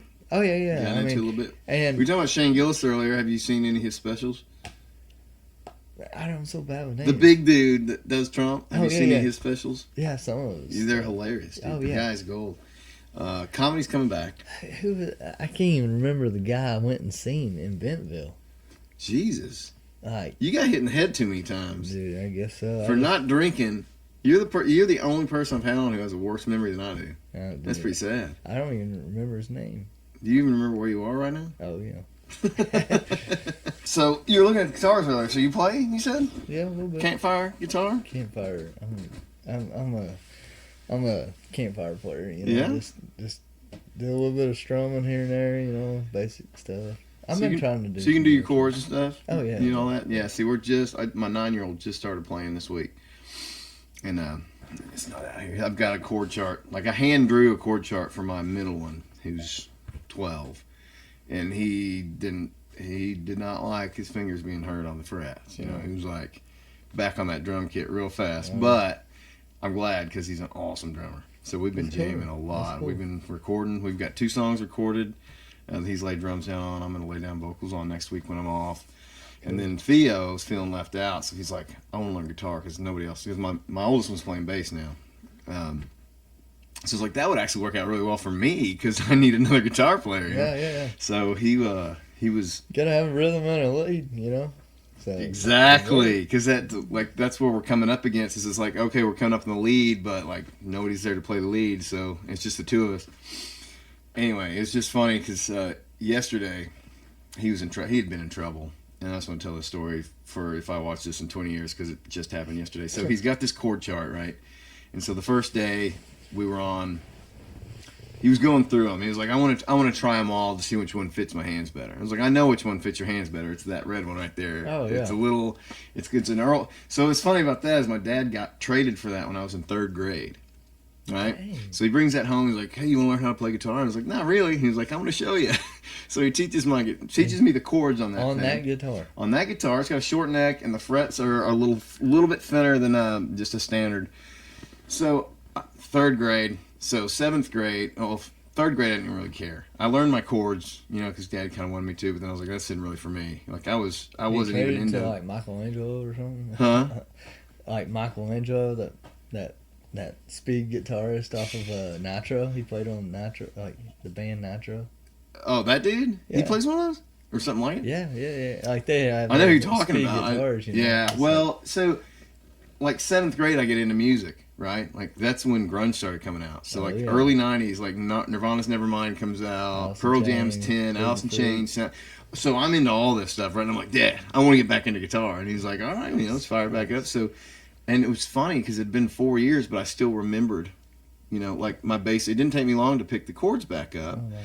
And so, anyway, I'm embarrassed by this thing. I'm like, I can't play out with this thing, like I got to get something legitimate, So I mowed lawns for 2 years. I saved up to get that Les Paul.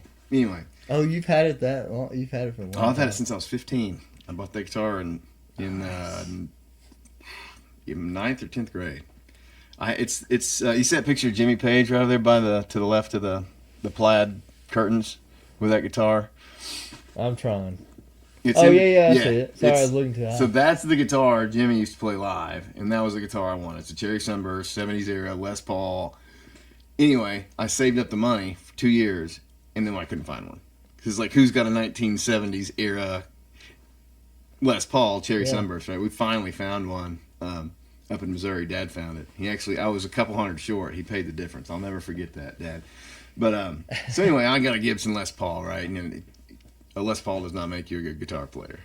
It doesn't make you anything other than the owner of a Les Paul, right? But you're a kid, and so you just got to have that thing. Oh, yeah. And anyway, I don't know, a few years ago, I was like, I don't know if I'm going to ever use this red thing again. I was looking it up to kind of see just what it was, it worth anything. It's an Erlewine laser. They only made a limited amount of them. It was Johnny Winter's signature guitar. And back then, that thing was going for $4,000. I don't know what it's going for now, but I had no idea what it was. Because you can see the L. Do you see that L on the bottom of it under the knob? Oh, yeah. That's where it said laser on it, but it had been worn off. Oh, yeah. So I probably got that in, probably late 80s. So I don't know what that guy was doing with it. I wish I could hear that story, but yeah, it's a... Yeah. And it's got a humbucker in it, like a Les Paul does. I mean, you fire that thing up, but it's hot. It sounds good. I've never seen a neck like that spiderweb one. Yeah, so that's a Parker Fly. Like I was telling you before the pod, it's got the acoustic pickups, and we got a lot of acoustic stuff and electric, so it's nice to fill out the sound a little bit. And the acoustic sound is so clean. Before you get out of here, I'll show you. It's pretty tasty. But so how'd you get into playing guitar? So my grandpa bought me a Court. It's like a Fender Strat, Hmm? And when I was in 6th grade, and my grandpa's side of the family always played and stuff, but I just Mom took me to some lessons and whatnot, and I had it for years, picked around on it. Friends would show me some stuff here and there. I've never been solid into it because I've always had racing, and that was my thing I did all the time, was riding and racing and stuff like that. So I really never picked it up very much, and then I bought a set of drums. Kind of learned some rhythm stuff with that, get my rhythm down.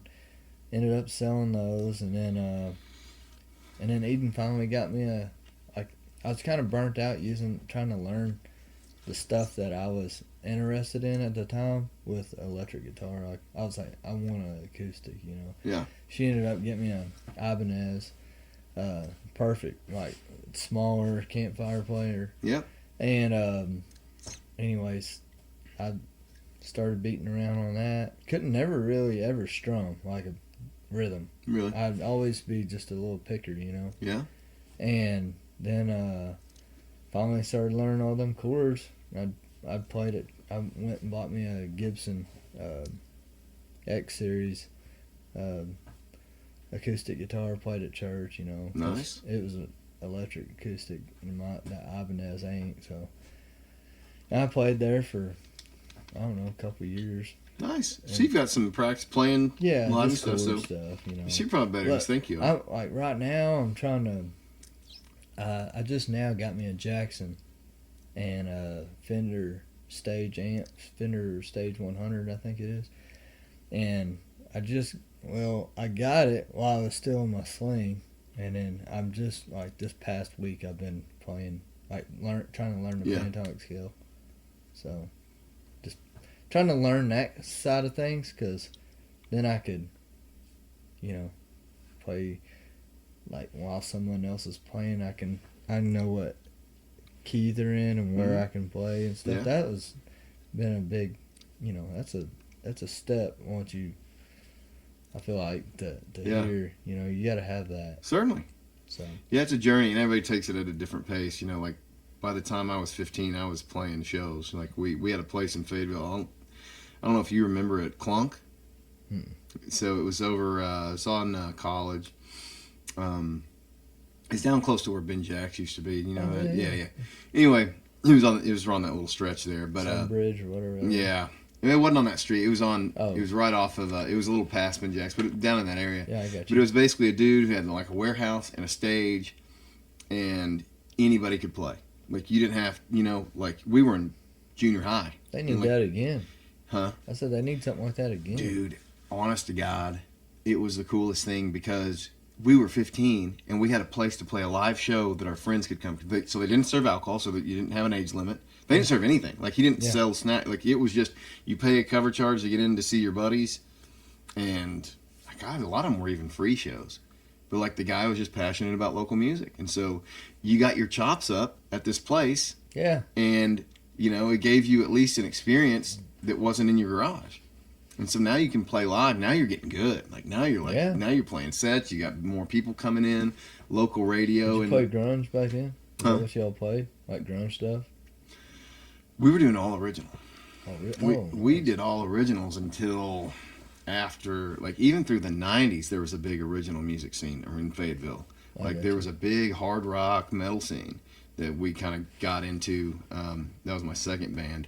And then all of a sudden it just kind of just stopped. And then it just went back to covers and College Town, and you know what it looks like now. But, that's why we started a festival, Durham Fest, last year. I'm like, I'm not going to mess with the bar shit. I don't want to drive down there. I don't want to mess with the traffic, the drunks, the idiots. I played a lot of bar shows in my time, man. We played live I played from age 15 to 32. So, you do the math, 17 years there playing live. And there's some, it gets rowdy. And back then you could smoke indoors. It's like, I always hated the smoke. It was like, I just hate cigarette smoke. And it would, like, everybody's smoking. People who don't even smoke are smoking because they're drinking, right? Yeah, so, like, you're singing. And it's thick. And then it gets so thick. And it rises and the stage is higher. And I'm already drinking, which dehydrates you, right? And then that smoke starts getting into you. And so, like, the next day when you wake up after a show, you're just like... And I was so glad. I remember everybody was pissed when they banned smoking indoors. And I was like, thank God. Like, I can breathe. Yep. Take that shit outside. Nobody's saying you can't do it. Just don't do it inside. Outside, I was really grateful when they got rid of that. But anyway, it was a cool place to play. And you're right. Somebody should do that again. Dude, give kids an opportunity to just go. I really thought about something, I was like, man, what's something I can make money with? And, it'd be like super low, like upkeep and stuff like that. Yeah. And I was like, man, it'd be really cool if a person could be out like those fields out towards past Tawnytown or even on the west side of Springdale or something. Had like 5 acres there, pretty much all paved. Yeah. Had a barricade around. You had to get in, you had to pay a little kiosk or something like that to drive through there. Mm-hmm. You go in there, you can drift, do burnouts, do whatever. At the kiosk, you'd have have your sign little waiver. Yeah. And it would just be all like pedestrians would be like on this side of the wall, right. Dude, I've thought about, like, man, how many people would go pay $20 to just burn some rubber off, just and not get. We don't have as many places to do it like when we were growing up. I mean, even you saw a different, like, you and I probably saw a pretty equivalent Northwest Arkansas. Yeah. Within 6-7 years, but like since 2010, like this place, I looked up. Somebody asked me what the population of Farmington was today. I was like, I don't know. I'll look it up, but I'll tell you what it was in 2000. It was 2,800. Because this population sign was across from my house. 2,800? Yeah, I'm going to guess 28,000 now.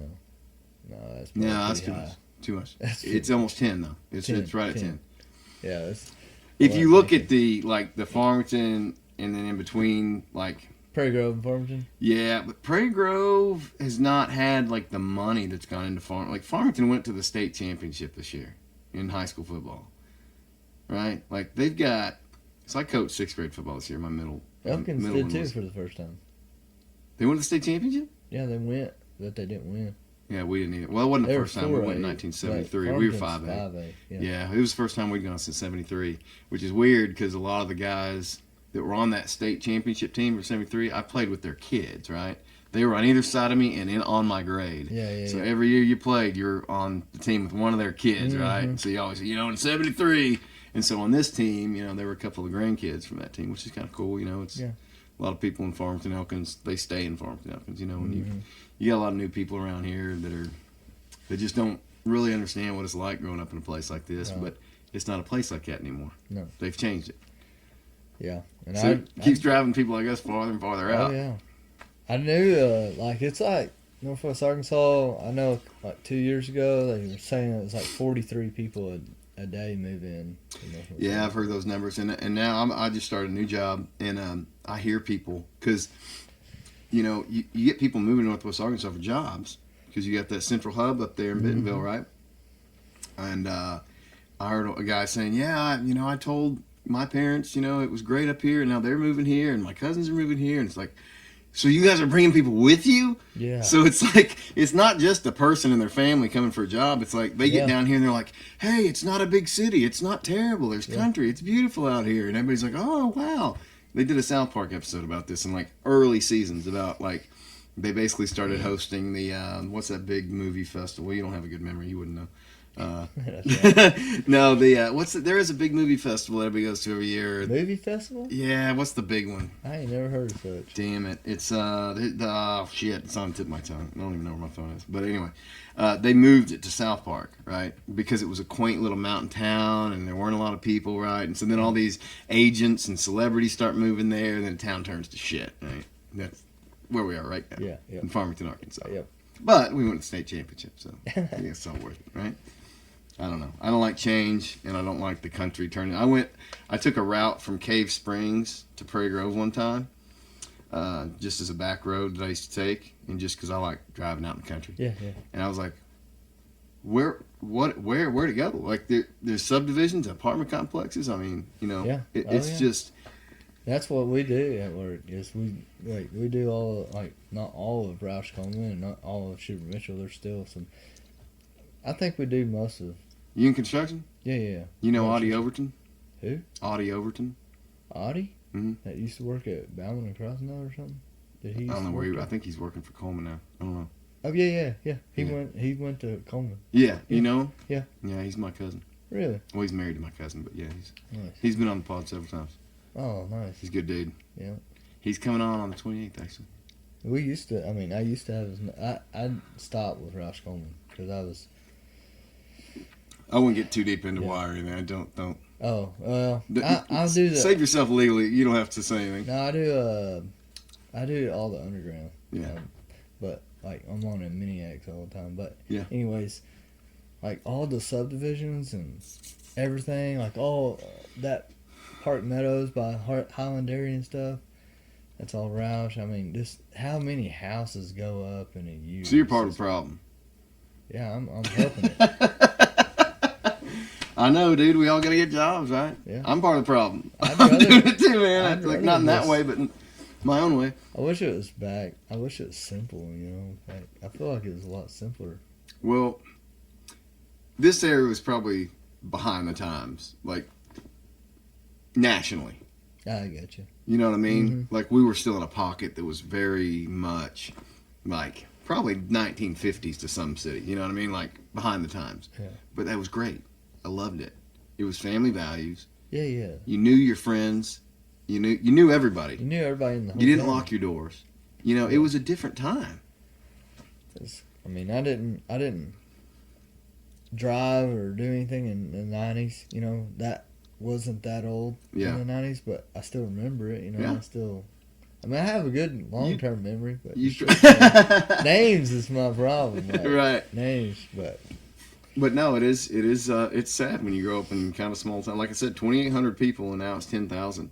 That means that 7,200 people that live there didn't grow up there. Yeah. That's 3 times, you know what I mean? That's twice the population that used to be there. And I know a lot of people leave and all that, and there's still a lot of people that I know in Farmington that grew up there and whose parents grew up there, but it's just, you know, we had one gas station and a stoplight, and now we got a fucking Starbucks. Yeah. There's a lot of stuff Farmington's grown. Oh yeah. Elkins, to me, now I haven't explored like off the main road, but how is Elkins as far as the growth? Is it? I mean, it's grown. I mean, I know whenever I was in high school, I think it was 25 or 2,700 people there. Yeah. It doesn't seem as different as Farmington does driving through the main road, but yeah, I don't get off that beaten path. I don't think it's changed like that either. How many kids are in their high school now? You know, or like your graduating classes? Is there 4A? Probably 100. How many were in your class when you graduated? When we started, it was senior year is 112, but only 70 something. Walked. Graduated, and a lot of them moved to Fayetteville because at the time it was like 2 credits lower. You could graduate with 2 credits lower. At Elkins? At Fayetteville. Oh, really? Versus Elkins. Yeah. So yeah, I knew a few of them that went like that. They trans over to Fayetteville, like in, during Christmas break. So then they could just finish it out. I remember in 1998 when Columbine happened. The first school shooting. Oh. Right? In Columbine. And the things I remember the most about it was everybody blamed Marilyn Manson. Is that Jonesboro? Is that the Jonesboro? Columbine was in California, I thought. Oh, okay. I don't know did it fall? I don't know if I Anyway, so these 2 guys, shoot up school. They're gothic looking. They're in the trench coats and everything. Everyone blames Marilyn Manson. Everybody blamed Marilyn Manson, who wasn't there and didn't pull the trigger. And I also remember them banning guns on school campuses, which everybody was like, "This is nuts," because we all had. You might not even remember this. Do you remember guns in the back of the truck at school? No, we weren't allowed to. But yeah, see, but we could have I know we had people we brought our guns to school you just didn't have them sitting in the back windshield. But see, that happened when I was a teenager. So every car in the parking lot that dudes drove had a rifle in the back. Yeah. And the car was unlocked. You know what I mean? Because you trusted people. Yeah. Knew everybody. You knew everybody. And if some rowdy dude in the school started shooting people up, you had 90 guys with guns outside that could come in and it wasn't a problem. Yeah. But then they banned the guns, and I remember thinking this is nuts. Nobody, and I don't think anybody really enforced it that year. I mean, I obviously got serious about it after I graduated in 2000, but yeah, that was one of those things that changed because of some big, you say big city back then, but now, you're seeing Tennessee, Kentucky, school shootings everywhere. What's going on there, you think? I think it's just messed up. Either messed up households or like that last one they said, I heard, correct me if I'm wrong, but the girl was an avid shooter and stuff with her dad, and then she started talking to somebody online, and he was telling her to, brainwashing her, I guess. I don't know. Who was it, FBI agent? Probably. Every damn one of these shootings, they got ties back to the it's FBI. Probably Hillary Clinton's Oh, dude, I'm so sick of these people defending the FBI. The FBI would never do that. Shoot. Even Bill Maher's I've never heard of what's the experiments we did with all the drugs in the 60s? What are you looking for, bro? I'm making sure I didn't knock your hat off. Oh, I put it up. Okay. No. MK Ultra, the drug control, mind control stuff they were doing in the 60s, the Stranger Things show delves into that. We did that. We were creating Manchurian candidates that we can control. Alex Jones believes that Kamala's won, I don't know that he's wrong. Alex Jones is right about a lot of things. And people dismiss him because he's so theatrical. Yeah, but, if you boil down what he's talking about, even the frogs being gay. Kamala was what? Was basically an MK Ultra mind control candidate. They basically got her pumped up on some kind of drugs to where she could take cues and they could tell her what to do and what to say. But with an MK Ultra candidate, you can't just let them go have a conversation. Like a Rogan, right? They've got to be told what to say. Now, I'm not saying that's true. I'm saying that's, like... The only interview she had was, they said that she had those earrings on. That was sus, too, because it did look... Yeah. Even the manufacturer came out and tweeted about that and was like, we're now making them for, like, the Trump campaigners. It was pretty funny what they said. I didn't see it, but I know it's like, it's just a bunch of bogus, and that's why it gets me, like, it you don't want to get too caught up, because then you kind of start, you don't want to have hatred, or anything like that. But think about this. Some of these other people, but, man, it's like, what are they, when they start shoving it down the kids' throats and at schools and all that stuff, that just irritates me, But my problem is that people don't have an imagination, right? It's like, hey, you pose a theory to them, it's like, that could never happen, right? Yep. There's a Christian woman I worked with in my last job. Very, very devout Christian woman, hates Trump, right? So I'm telling her all these things about the vaccine and about the FBI at January 6th. It's like they had agent provocateurs in there. This is months ago when I was saying this. There were at least 20 agents in the crowd instigating, going in places they shouldn't be. That is what the FBI does. They stir the pot secretly, right? And then the report from the IG came out last week that said there were 23 or 26. They're called like CFPs or something, like confidential. They're CHS, confidential human sources. So they're like NGOs, they're like non-government operatives that the government hires. So they weren't technically employed by the FBI, but the FBI hired them to go in, right, and dress as Trump supporters and stir shit. So now that's been vindicated. But I asked this person, I was like, okay, you're a Christian, right? Yes. So through God, all things are possible, right? Is it possible that the FBI infiltrated January 6th and stirred it up? Absolutely not. Okay, well, okay. Oh my God. I don't know how we can continue this conversation if it's not even possible. Yeah. Yeah. Whereas, like, people are just so, like, they've got blinders on, and it's like, and honestly, I think a lot of these people, in their defense, have not seen some of the, like, I've worked in corporate for 12, 17, going on 18 years. The farther up you go, the more corrupt you get. Yeah. The people who make it to the top are usually not the nicest people. Yeah. You got to backstab, you got to politic, you got to screw people over, right? These people care nothing about the people at the bottom. They care about the people above them, right? So everybody wants that bottom dollar, every penny. Got to get every penny, got to meet every goal, right? And it's just so money oriented, which you don't take money with you past the grave. No. You don't leave, you can leave money to people, but like at the end of the day, like what's it really matter? You need money to survive, right? To provide for your family. But like, how much is enough? Yeah. So for the kind of person where it's never enough, are they good people?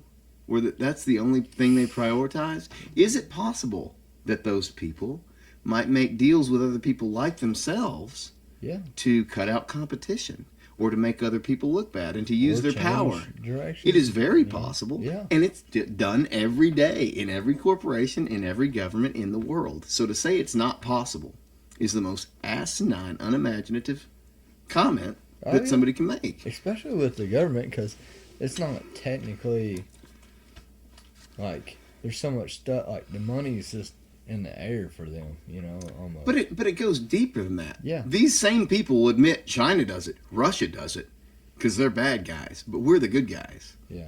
And I know that's how we grew up believing. It's kind of like the forefather thing, right? Like people above a certain generation believe the forefathers were heroes, and then there's a generation that believes the forefathers were villains now, right? Yeah. They're tearing down the statues. Yeah. It's like, why can't two things be true at once? Maybe they were bad people, like everyone else, and they had their flaws, but they created a magnificent system of government. Mm-hmm. They can both be true. We don't have to be black and white with this. Right. Trump's not perfect. No. Right? Nobody is. Nope. And that's a something that I feel like people get to the point where, like, say, you were raised to you got to drink milk with every meal, or you'll get sick, or just something in Sure. those lines that, like, Yes. you can't do anything besides this. This is how this is done. And then I feel like even some of the stuff that I was taught on, like, it was old fashioned, and that's how it was always done. That's how you got to do it. And like some of my grandpa's stuff, like, Yep. I mean, I'm not saying it was wrong or anything, Right. but it's then you tell somebody, and then you get in an argument, and then it's defensive, and then maybe you find out that there was another way, and then you're embarrassed about it, that you're still arguing about it. Yeah. Because you're still wanting to hold your defense up. Sure. But, like, so I mean, one of my buddies told me that, like, a long time ago, and I've always been kind of a little bit argumentative, like, really dive down, figure something out, and, well, why did this happen? Why that, why can it not work this way, or, just really wanting the details on stuff. But whenever he was like, and then I would argue, I remember, like, getting defensive, like, if I get embarrassed that I realized in the heat of the moment that I was wrong. Yeah. And then my buddy was explaining that about something else in his life, and I was like, dude, that's me. Like, Yeah. I get more defensive when I get embarrassed. And dude, from that moment on, like, I feel like I've been more of an open-minded, like, just take it in, and then, I mean, yeah, I'll still argue about something if I feel like it's wrong. Yeah. But once you tell me, like, showed me that that's the right way to do it, and the easiest way or whatever, I'm like, man, I appreciate you showing me that. Like, I'm complete. Like, That was a good clip right there. That was a good way to put that. You put that really well, and you're right. It is. It's embarrassing when you get proven wrong. Yeah. And so you defend it more vigorously. Yeah. To almost, it's like, no, I can't be wrong. My dad did that. But it's because you're tied to that ideology, and so you're protecting it, whether it's right or wrong. You don't care. Yeah. It's your ideology. It's what you were taught, and so you're defending it. And that's these people that have their blinders on. Exactly. They're the same way. But I appreciate that story because, like, it happened to you, right? Yeah. It's happened to me. Like, I've been wrong about stuff, and I was like, what? And then it's like, okay, now I'm open to everything. Yeah. But then, and that's why, like, the flat Earth thing fascinates me so much. It's like, that's the one I get hung up on. But I have done a lot of research into it. I'm going to look into the flight trails and stuff because I haven't gone that deep. I really do. I'm curious. I think I'm more curious about it because why would they hold it away from it? Like, why would they? With the moon thing, that was a long time ago. We were in a war with Russia over who could get there first. Yeah. Like, I can see that. But, like, the world being flat now, like, we're going up there now. You know what I mean? Like, Elon's going up there. There's footage every day. Like, all that hoaxes. Like, it's possible. Yeah, I don't personally believe it, but I'm not saying it. Like, I don't know. I'll believe. Like, I'll at least not believe. I'll entertain anything. Yeah. You know what I mean? Yeah. And I think more people need to be that way because I was an old-fashioned person for a long time. It was like, this is the way. Yeah. And then you felt like, just like you said, I couldn't have put it any better. Like, once you realize you're wrong, it's embarrassing. And it's like, shit, I don't want that to happen again. Yeah. Exactly. So maybe. That's why whenever I was like, man, I don't want to. I mean, I'll get embarrassed I was wrong, but immediately I changed my mindset, and I feel the outcome comes out so much better whenever you change your mindset out of that defense mode, and you're like, dude, I appreciate you showing me this way, or I'm glad you said that because I had no idea. Yeah. That kind of stuff like that. I have found that the people who get the most angry are usually the people who are less informed about the thing. Yeah. And it does go back. Like, you're connecting some dots with me. It's like they know they're not as informed as you are, but you can't be right, Yeah. right? Yeah. So it's Yeah. like, I'm going to fight this, even though you're overwhelming me with the arguments. I'm still got to be right. Yeah. And it's like, how do you, unless the person's willing to at least consider that and do some research and say which one, you know, Yeah. a lot of people aren't. It's like, this is what my grandmother taught me. Yeah. Right? Yeah. And that, I need to go rewatch exactly how you put that. That was really well put. But you're right. It's more important to It's defend. almost like talking to somebody about crypto and stuff. You know, like an older person that doesn't know Yeah. how, like, and I'm not super informed on it, but it's like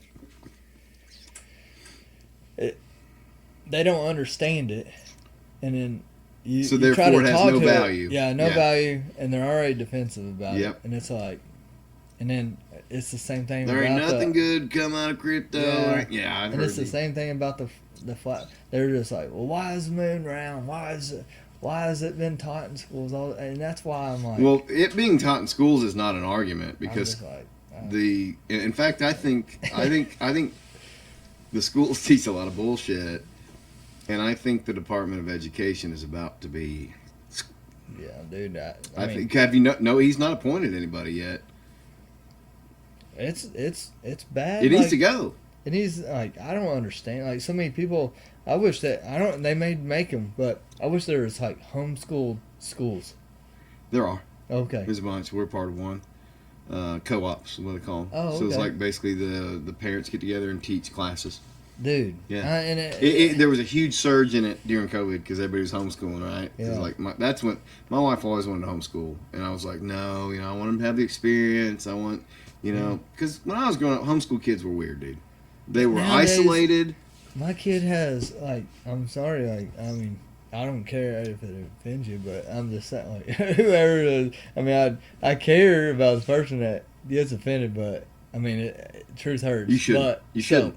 I mean, but, like, when my daughter comes home, she's like, yeah, we have 3 furries in our class, in our grade, and we got 2 trans and, like, 5 gay people in there, and I'm like, and I'm just like, that's sad. Like, that you have to grow up, and they're sitting there. The people out of that 1% of the kids, they're showing them all the attention and all the needs for them, and for like saying the Pledge of Allegiance. One person that stands up against it, that makes the whole school go, you can't do it at school. Right, Like, that's right. the kind of stuff I don't. Well, we may disagree on that. Like, I don't have any problem with gays at all. I think the trans thing gets a little tricky, whereas I think it's become almost a catalyst for people to find a kinship when they're lonely. Like, it's almost like, for example, my cousin, I've told this story many times on the pod, and I'll tell it again. My cousin Jackie was a wild hellion when she was growing up, and she was always because I was too, but she was always the one that was like wilder than me, So I could say like, hey, I'm bad, but at least I'm not that bad, Yeah.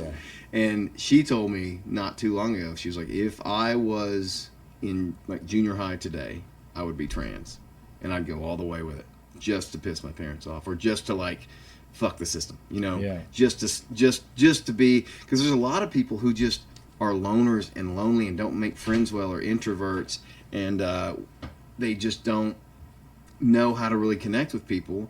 And you have a welcoming community, right? Yeah. On the side, it's like, hey, you can be part of our group. Well, All you gotta do is, I just don't like the forcing. Like, No, the I forcing agree, down I the agree. throat. If you're gonna do your thing, whatever. Like, Yeah, I didn't care. I feel like back in the day, like you had a gay person at school or something like that. They're gay. Everybody knew it. We didn't make fun of them. We just that's Jim Bob that turned his name into. Well, the gay thing's come a long way. I'm a Whatever, little older but- than you. We did have the people at my school did not treat gays well. It was not. There was a lot of bullying. It was not good. I think we've come a long way with that topic. I mean, I think, I believe that people are born that way. I don't think you choose it. I mean, I think it's the way you're born, You're attracted to the the same sex or whatever, and I have no problem with it. I have no problem with gay marriage. I don't have any of it. My only problem is trying to indoctrinate kids into something they don't fully understand. Because you don't understand sexuality until you're into puberty. Yeah. Right? And so you have these lawsuits now. I've got a lot of gay friends. They're some of the most fun people I know. And a lot of my gay friends are very anti-trans. It's like this whole different community has come in now and are kind of, we just wanted to get, we wanted rights to be married and that's it. Like, that was the fight, and we were done, and we're out. And now it's, like, continued beyond this thing.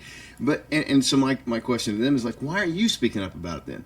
Like, you're the most credible person to speak out about this trans and the kid stuff, is gay people. Because you're part of that community. You're in the letters, right? Yeah. That's the only way it's going to stop. Well, it seems like it's kind of stopping now because of everything that has transpired in our society. But, I do know a lot of gay people who have been kind of pissed off about the trans thing. I just don't think you got to be. I wouldn't talk to a young child about sex at all. Yeah. That's period. Right. Until whenever they're sitting in elementary libraries about all that stuff, and a lot of it's government funded. Yeah, that's what I mean. Yeah, that's where it started off. No, and if you look at studies, like 90% of the time, if you do nothing, they'll either grow out of it, and just go through a phase, or they'll just be gay. It's almost like it'd be the same way if they never would have said this is COVID-19, or if they would have just said, well, there's another strand of flu. If they would have said that, I mean, how many? I feel like there'd be more people living on this earth. Oh, certainly. Well, hell, I mean, and that's the same way about the school, like, and that whole ordeal, like you just said, like. If it wasn't so... Well, it's become trendy. Yeah. It's become the popular thing, and when you go on TikTok or Instagram or whatever, and you're seeing all these trans people getting millions of views, hell, even if you're not trans, you're like, Yeah. That's like the whole Dylan Mulvaney thing, right? That everybody got mad about with the Bud Light. Oh, yeah. It was like, there was a lot of gay people I knew, they're like, I don't know if Dylan Mulvaney's for real. They, because first they were just a gay person making TikTok videos about animals, and now that the trans thing's popular, now they're trans, and now they got a Bud Light can. And Bud Light didn't just give them a can, they gave it to multiple different influencers. It was just at the right time, at the right place for people to say, that's enough. And then Kid Rock does the can shootings, and then the outcry was so bad that Bud Light basically went and sponsored the UFC, which is the most Trump-supporting organization on the planet. So that's course correction to me. Yeah. And so there's still a lot of people that are like, fuck Bud Light. And I'm like, hey, isn't that what we want, is course correction? So if somebody changes... I didn't know that. So, Shane Gillis, the comedian that you like but don't know his name, he's now in Bud Light commercials. Oh, okay. Like, he used to go on Rogan and just pound Bud Lights. Yeah, and when that happened, he was like, I'm not going to talk shit about Bud Light, man. I love Bud Light. And now he's in Bud Light commercials. Okay. But they're sponsoring the USC. And Dana White, he was on Theo Vaughn, and Theo was asking him about it. And he had a really good response. He was like, do you know how many people Bud Light employs? Americans? How many factories they have? And so you boycott Bud Light, you're putting Americans out of their jobs. Did they make a mistake? Yeah.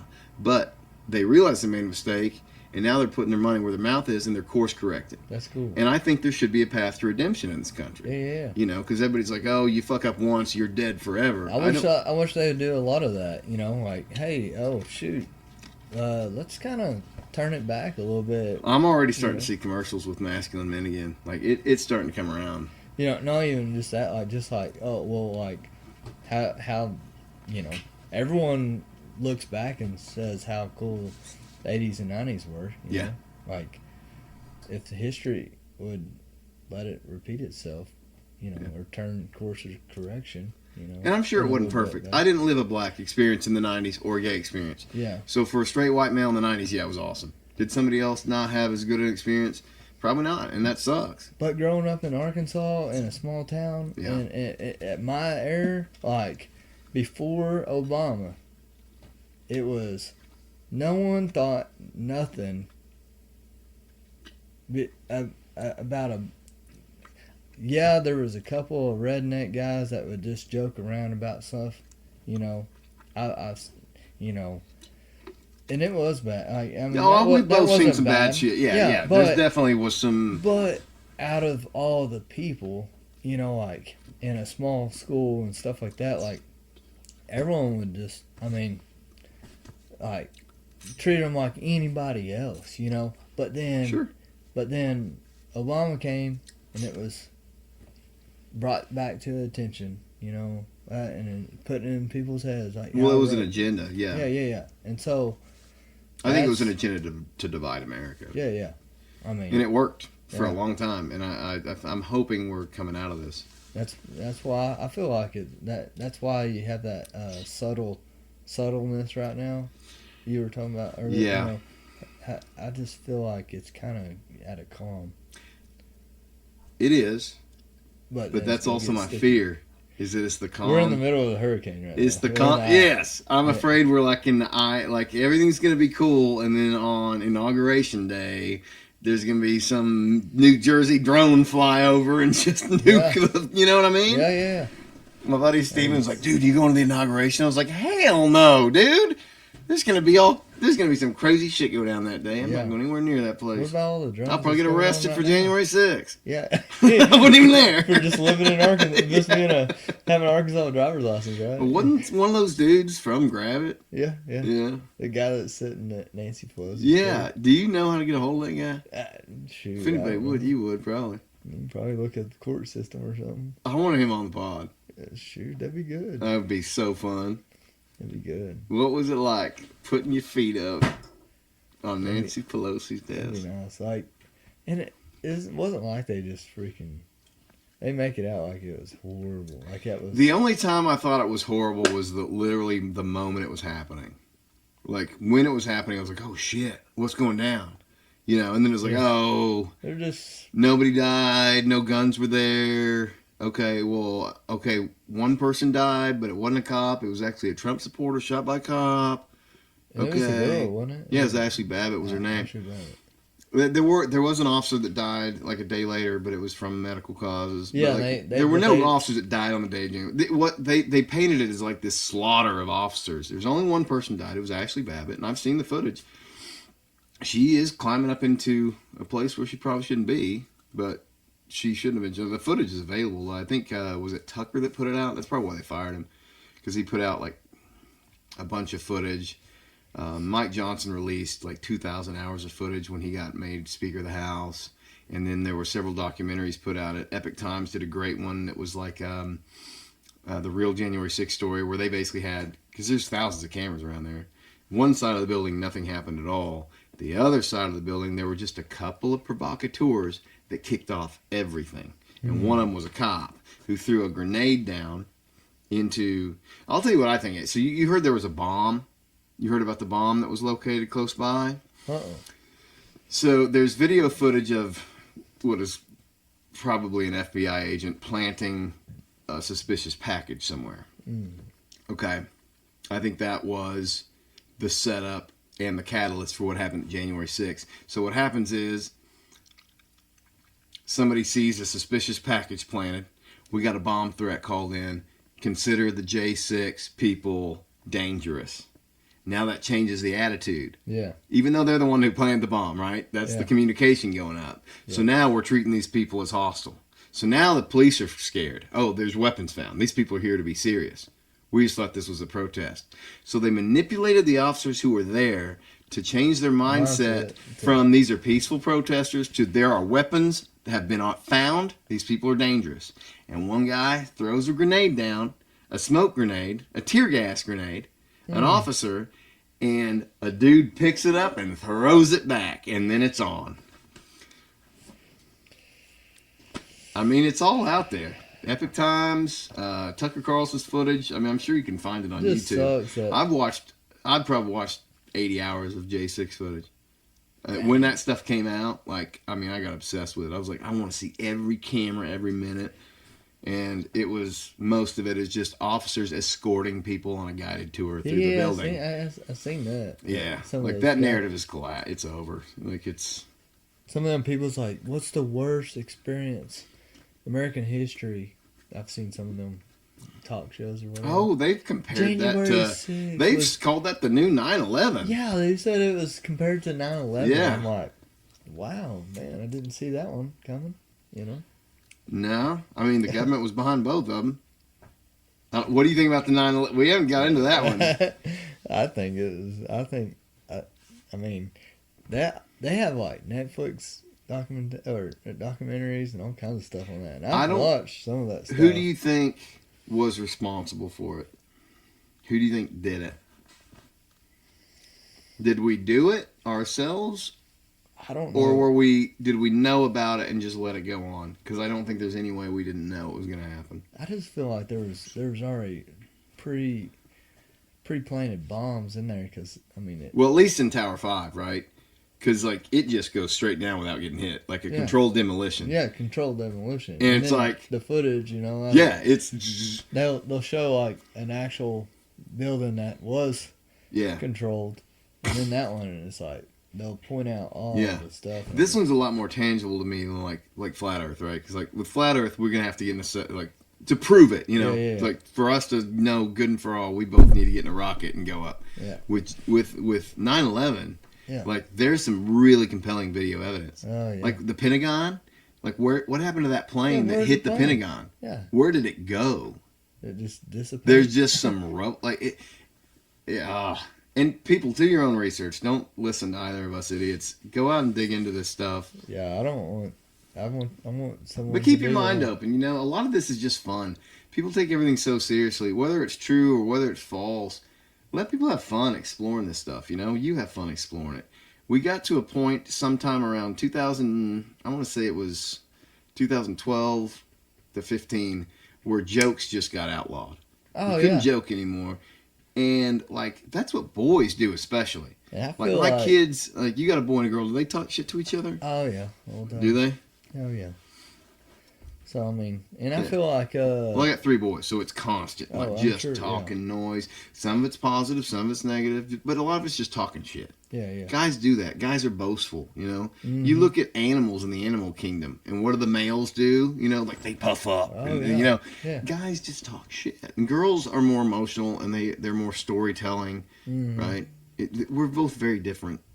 I just think people got so damn sensitive about everything. It's Yeah, like, super sensitive. but you got to be able to laugh at yourself first. If you can laugh at yourself, then you know. And I feel like these guys like Theo Vaughn and these other comedians. You remember the name, Yeah, I can always remember Theo. But, okay? but- So you remember if they're important enough to you. No, it's just I have to get that face and that name enough.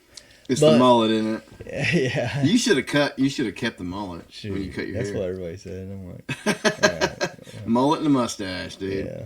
Yeah. I'd rather just. Kid Rock didn't do it, so I'm just like. But Say if you had a mustache and a mullet, people be hitting you up for cocaine all the time. oh yeah, You don't want that. shoot, no, it's laced with fentanyl nowadays. Yes, it is. But Makes me want to try fentanyl. Like, man, what is this stuff? Shoot. Do you hear how they talk about this stuff? It makes kids want to try it. They're like, this is the most. I mean, this drug is just really killing people. It's just, well, how does it kill people? Well, it basically relaxes you so much your lungs stop breathing. And, you know, it's like, I can just see some kid out there like, Yeah. that's not, if I did it right and just did a small dose, you know? Yeah. People glorify drugs without glorifying them. Someone told me, or somebody got a prescription and it had fentanyl in it, and I forgot what it was. Well, fentanyl really is used as a medicine. Yeah, and I'm just like, man, I figured they wouldn't even have that in the, they would have cut it out. I don't know enough about it, but I do know like the big overdose thing isn't that your liver fails or like your body shuts down. It's that it basically Neurological. slows you down so much, like especially if you combine it with like alcohol and marijuana stuff, like it basically just makes it to where your lungs are asleep, like they won't even breathe.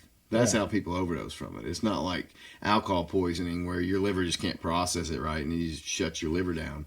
it's a matter of your lungs just stop. You just are on some, Yeah. Oh, George. if you've ever Floyd. been on like painkillers after surgery or something, you're Yeah. just looped out. Like Looped imagine out. that. Yeah, that's Well, what happens. I mean, that's why George Floyd said he couldn't breathe, right? That whole deal. Well, we got Daniel Penny in New York got acquitted of murder. You know that guy, right? The subway dude. The guy that was. Oh wait, what? He saved there's the crazy dude was threatening to kill people and murder him on the subway, and Daniel Penny restrained him and left the guy, and he was alive when he left. He restrained Daniel Penny, and a black dude held the dude down to restrain him. Okay. Daniel Penny, the white guy, gets shot. He was the one around his neck, but still, he tried to restrain the guy from threats. He's yelling and cussing at the subway people, saying, "I'll kill you. I don't care if I go to jail. I got nothing to lose," right? He's ex-Navy or Marine or something, I can't remember. But he restrains the guy in the way they're taught to restrain somebody. Yeah. It's kind of similar to George Floyd. He ended up dying, so they charged him for murder. And his case was last week, and they acquitted him.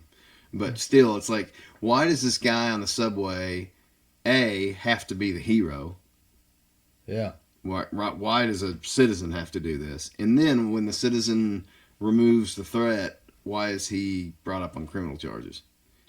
And it was because the guy was black. Yeah. If the guy had been white, that he restrained, who had died later, and he also had drugs in his system, it wouldn't have been an issue. It's like No, Kyle it wouldn't Rittenhouse. have, If yeah. the guy, if Kyle Rittenhouse had killed a black person in that shooting, Kyle Rittenhouse would be in jail, I believe, because the system wants racial division. Yep. That it was. I think the government is trying to put us at odds in absolutely. every way they possibly can, but there's no reason to, and I think that's coming to an end. I think we realize race doesn't divide us. Yeah. Sexuality doesn't divide us. The only thing that divides us are the players who are using us as pawns in that chessboard. Yep. Yep. It's the media. It's the guy, and the media is paid for by the same pharmaceutical companies that pay our government. Dang, our taxes. That's a whole thing. I hope Trump.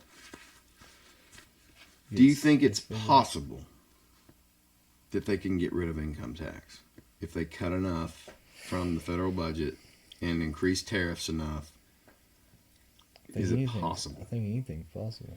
Like we were talking about. Would that not be a legacy for Trump if he got Dude. rid of the income tax? Yeah. And it's like, hey guys, let's treat this as a business. Here's how you do it. You guys don't have to pay in. I just He'd wish. go down as the greatest president in history. Yeah, I feel like. I mean, in time, more people will know, and it'll be. I mean, I feel like he's been. I never Great thought he'd be where he is now. Like he has gone against all odds. Yeah. I mean, from that fight. Then he goes on Rogan, which you'd think that would be the biggest deal in the world, but that was already old news. Better now. Like he's keeping his like he's being more. Well, he's not having to fight as observant. much. Yeah, it's true. He even said He's in the not press having to be conference. so defensive. I feel like Yeah. a lot of it was. He Sure. was trying to be so defensive. He's like, dude, I'm sitting here trying to make this place a great company, but you're hounding me about everything else. You know? Yeah, It's like, a lot of bullshit too. Yeah. But his tenacity and his fight, the way he fights and refuses to back down, and the work he puts in, that's the most American thing I've ever seen he in my didn't have life. to do it. Because these other politicians out there are out there just living fat on the government's teat, which is our money. Yeah. I don't know. I feel good. I feel optimistic. I hope and plus the overtime taxes, not having. I mean, just those ideas right there alone. No Yeah. taxes on tips, overtime, like all that stuff. Sales tax on like used vehicles, and Oh, is he going that far? I think that I heard something like that. Somebody I hadn't at heard that. work, like a couple months ago. We were like, maybe we were talking like, how cool would it be not to have to pay sales tax on a used vehicle that costs $60,000? Yeah. You know, Yeah. I mean, somebody's already paid it once. So I know, right? But that's how they get you, man. Everything. It's like we had a document that we're trying to get from the court system, and we had to have a notarized written request and a $10 fee for them to literally forward an email. Like Oh yeah, for That's- them too. for them to do it. We had to get a notarized written request and a $10 fee for them to literally hit attach, select file, and hit send. I had to pay $20 to the place that did my surgery. Yeah. For them to do that, and then I forgot one PDF file. Then they charged me $20 again. My doctor's like, "Hey, let me know if you have any hiccups or anything." I'm like, "Dude, I'm not trying to be no person, but I'm paying everything out of pocket on this." But I got paid. I had to pay twice for paperwork. And that's $20 a piece. Yeah. He's like, "Dude, I'll take care of that. They shouldn't have done that to you. I'll put it towards your bill." And I'm like, and dude, they called me like 5 minutes later. It's like, "Hey, we'll put this to your bill." And I'm like, "Thanks. I wish you'd put all of it because I think it's pointless." I mean, that's ridiculous. Having to pay $20 for them to, like you're having to pay that $10. Yeah. I don't know how you fix the medical industry because it's so tied into the insurance industry, right? Yeah, and then that's government. And then that's, industry. it's nasty. That's why I feel like a lot of doctors want to do the right thing, but their hands are behind the back. 100%. I did a podcast with Dr. Staley. That was a good one. He talks a little bit about Staley, like Lane Staley, like Alice in Chains Lane, like his last different name? Staley. Yeah, same name, but yeah. I haven't heard anybody else have that. Yeah, last Randy name. Staley. Yeah, he's been on, and it's fascinating talking. It's almost heartbreaking talking to him about the medical industry. The episode's out. I don't remember what number it is, but yeah, that was a real good one. I bet it's good. Yeah, having some of that insight as to how that works and all that. But, you can't fix it all at once. Nope. Hopefully we can fix a little bit of it and raise our kids up the way we want to raise them. And It'd just be nice to have, our natural stuff that does help, where you don't have to take another pill because of this pill. Yeah. Like how, dandelion, pill or something, helps your heart. Yeah. Like why not just do that? well, think about Because like it's the the Native money. Americans. Yeah. I mean, they had all kinds of natural remedies and stuff they that did. worked for years and years and years. Like, but you can't make money on that, right? So they try. I mean, I think a lot of these vitamin and health companies are probably shams. I don't know. It's just I don't know. everybody's trying to make a buck, and it's like, what's better for me? Because everybody's trying to make a buck off you, so you don't know. Yeah. You don't want to be on a pill for life, but if it helps, like, say you got diabetes, right? And you take a pill, okay? I mean, my wife has to stay alive. Exactly. So Yeah, like, there are that's certain good. instances. I mean, that's good stuff. It's just, but like, whenever you hear about your aunt or uncle or somebody that's going up there and they had to go to a doctor and they're like, well, they had to give me this blood pressure medicine, but I'm having to take another pill because that pill kind of does something to me. And I'm like, yeah, so you go down that shady slope, especially as you get older. My grandpa was, his 80s when he passed, and he had so many pills. Like, he would sometimes forget he'd taken them, so he'd take them twice. gosh, So dang. my uncle found him one time. He's just, like on the ground and Overdose taking them on twice him. because he forgot. Got a memory like yours, probably. You better be careful when you get older, taking them pills. But Shoot. you know what I'm saying, though? Yeah, like, yeah. it's like, okay, well, this one's for the heart, but this causes this symptom. Well, this one kills that symptom but creates this one. And so you put people, and it was birth control that That taught killed him? the pharmaceutical. No, it was a shotgun. Overdose. That's the first person I ever heard overdose on birth control. No, it was a 12 gauge, but he got memory problems there. But birth control, from what I understand, and I need to do some research on where I first heard this, but I have done a little bit of research on it.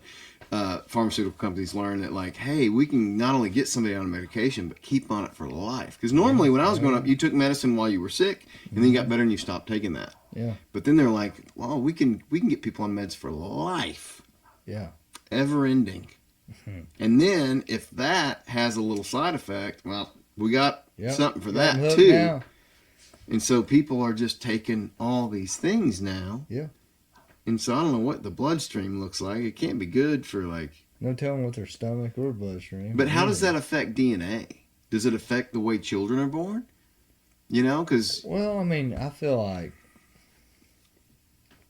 I mean, you're pumping different stuff in there, and maybe that's why, you know, there's more side effects with kids nowadays and stuff like that. You know, it's like, I mean, maybe it does. Or are we just more aware of it? I don't know, because, like, you have less childbirth deaths now, right? Like, than you did in the 1800s. I mean, we've come a long way with a lot of things. I mean, back then, you get cut by a thorn in the woods and die from an infection. Yeah. Now we've got antibiotics. Yeah. Like, we've got a lot of good stuff now. But we've tried to take it too far. The vaccine or issue, like pumping a dang 20 freaking shots in a little baby right there. Like, no telling there's I mean, that's probably why we have so many autistic kids running around. I don't know. That's RFK's thought. I don't know. It gets tough when you start doing research where experts are arguing with experts. Oh, yeah. Because they both have... But even RFK said this. You know, people were calling him crazy and everything. And he goes, well, think about a court case, right? So you go to court case to say that your drug is safe.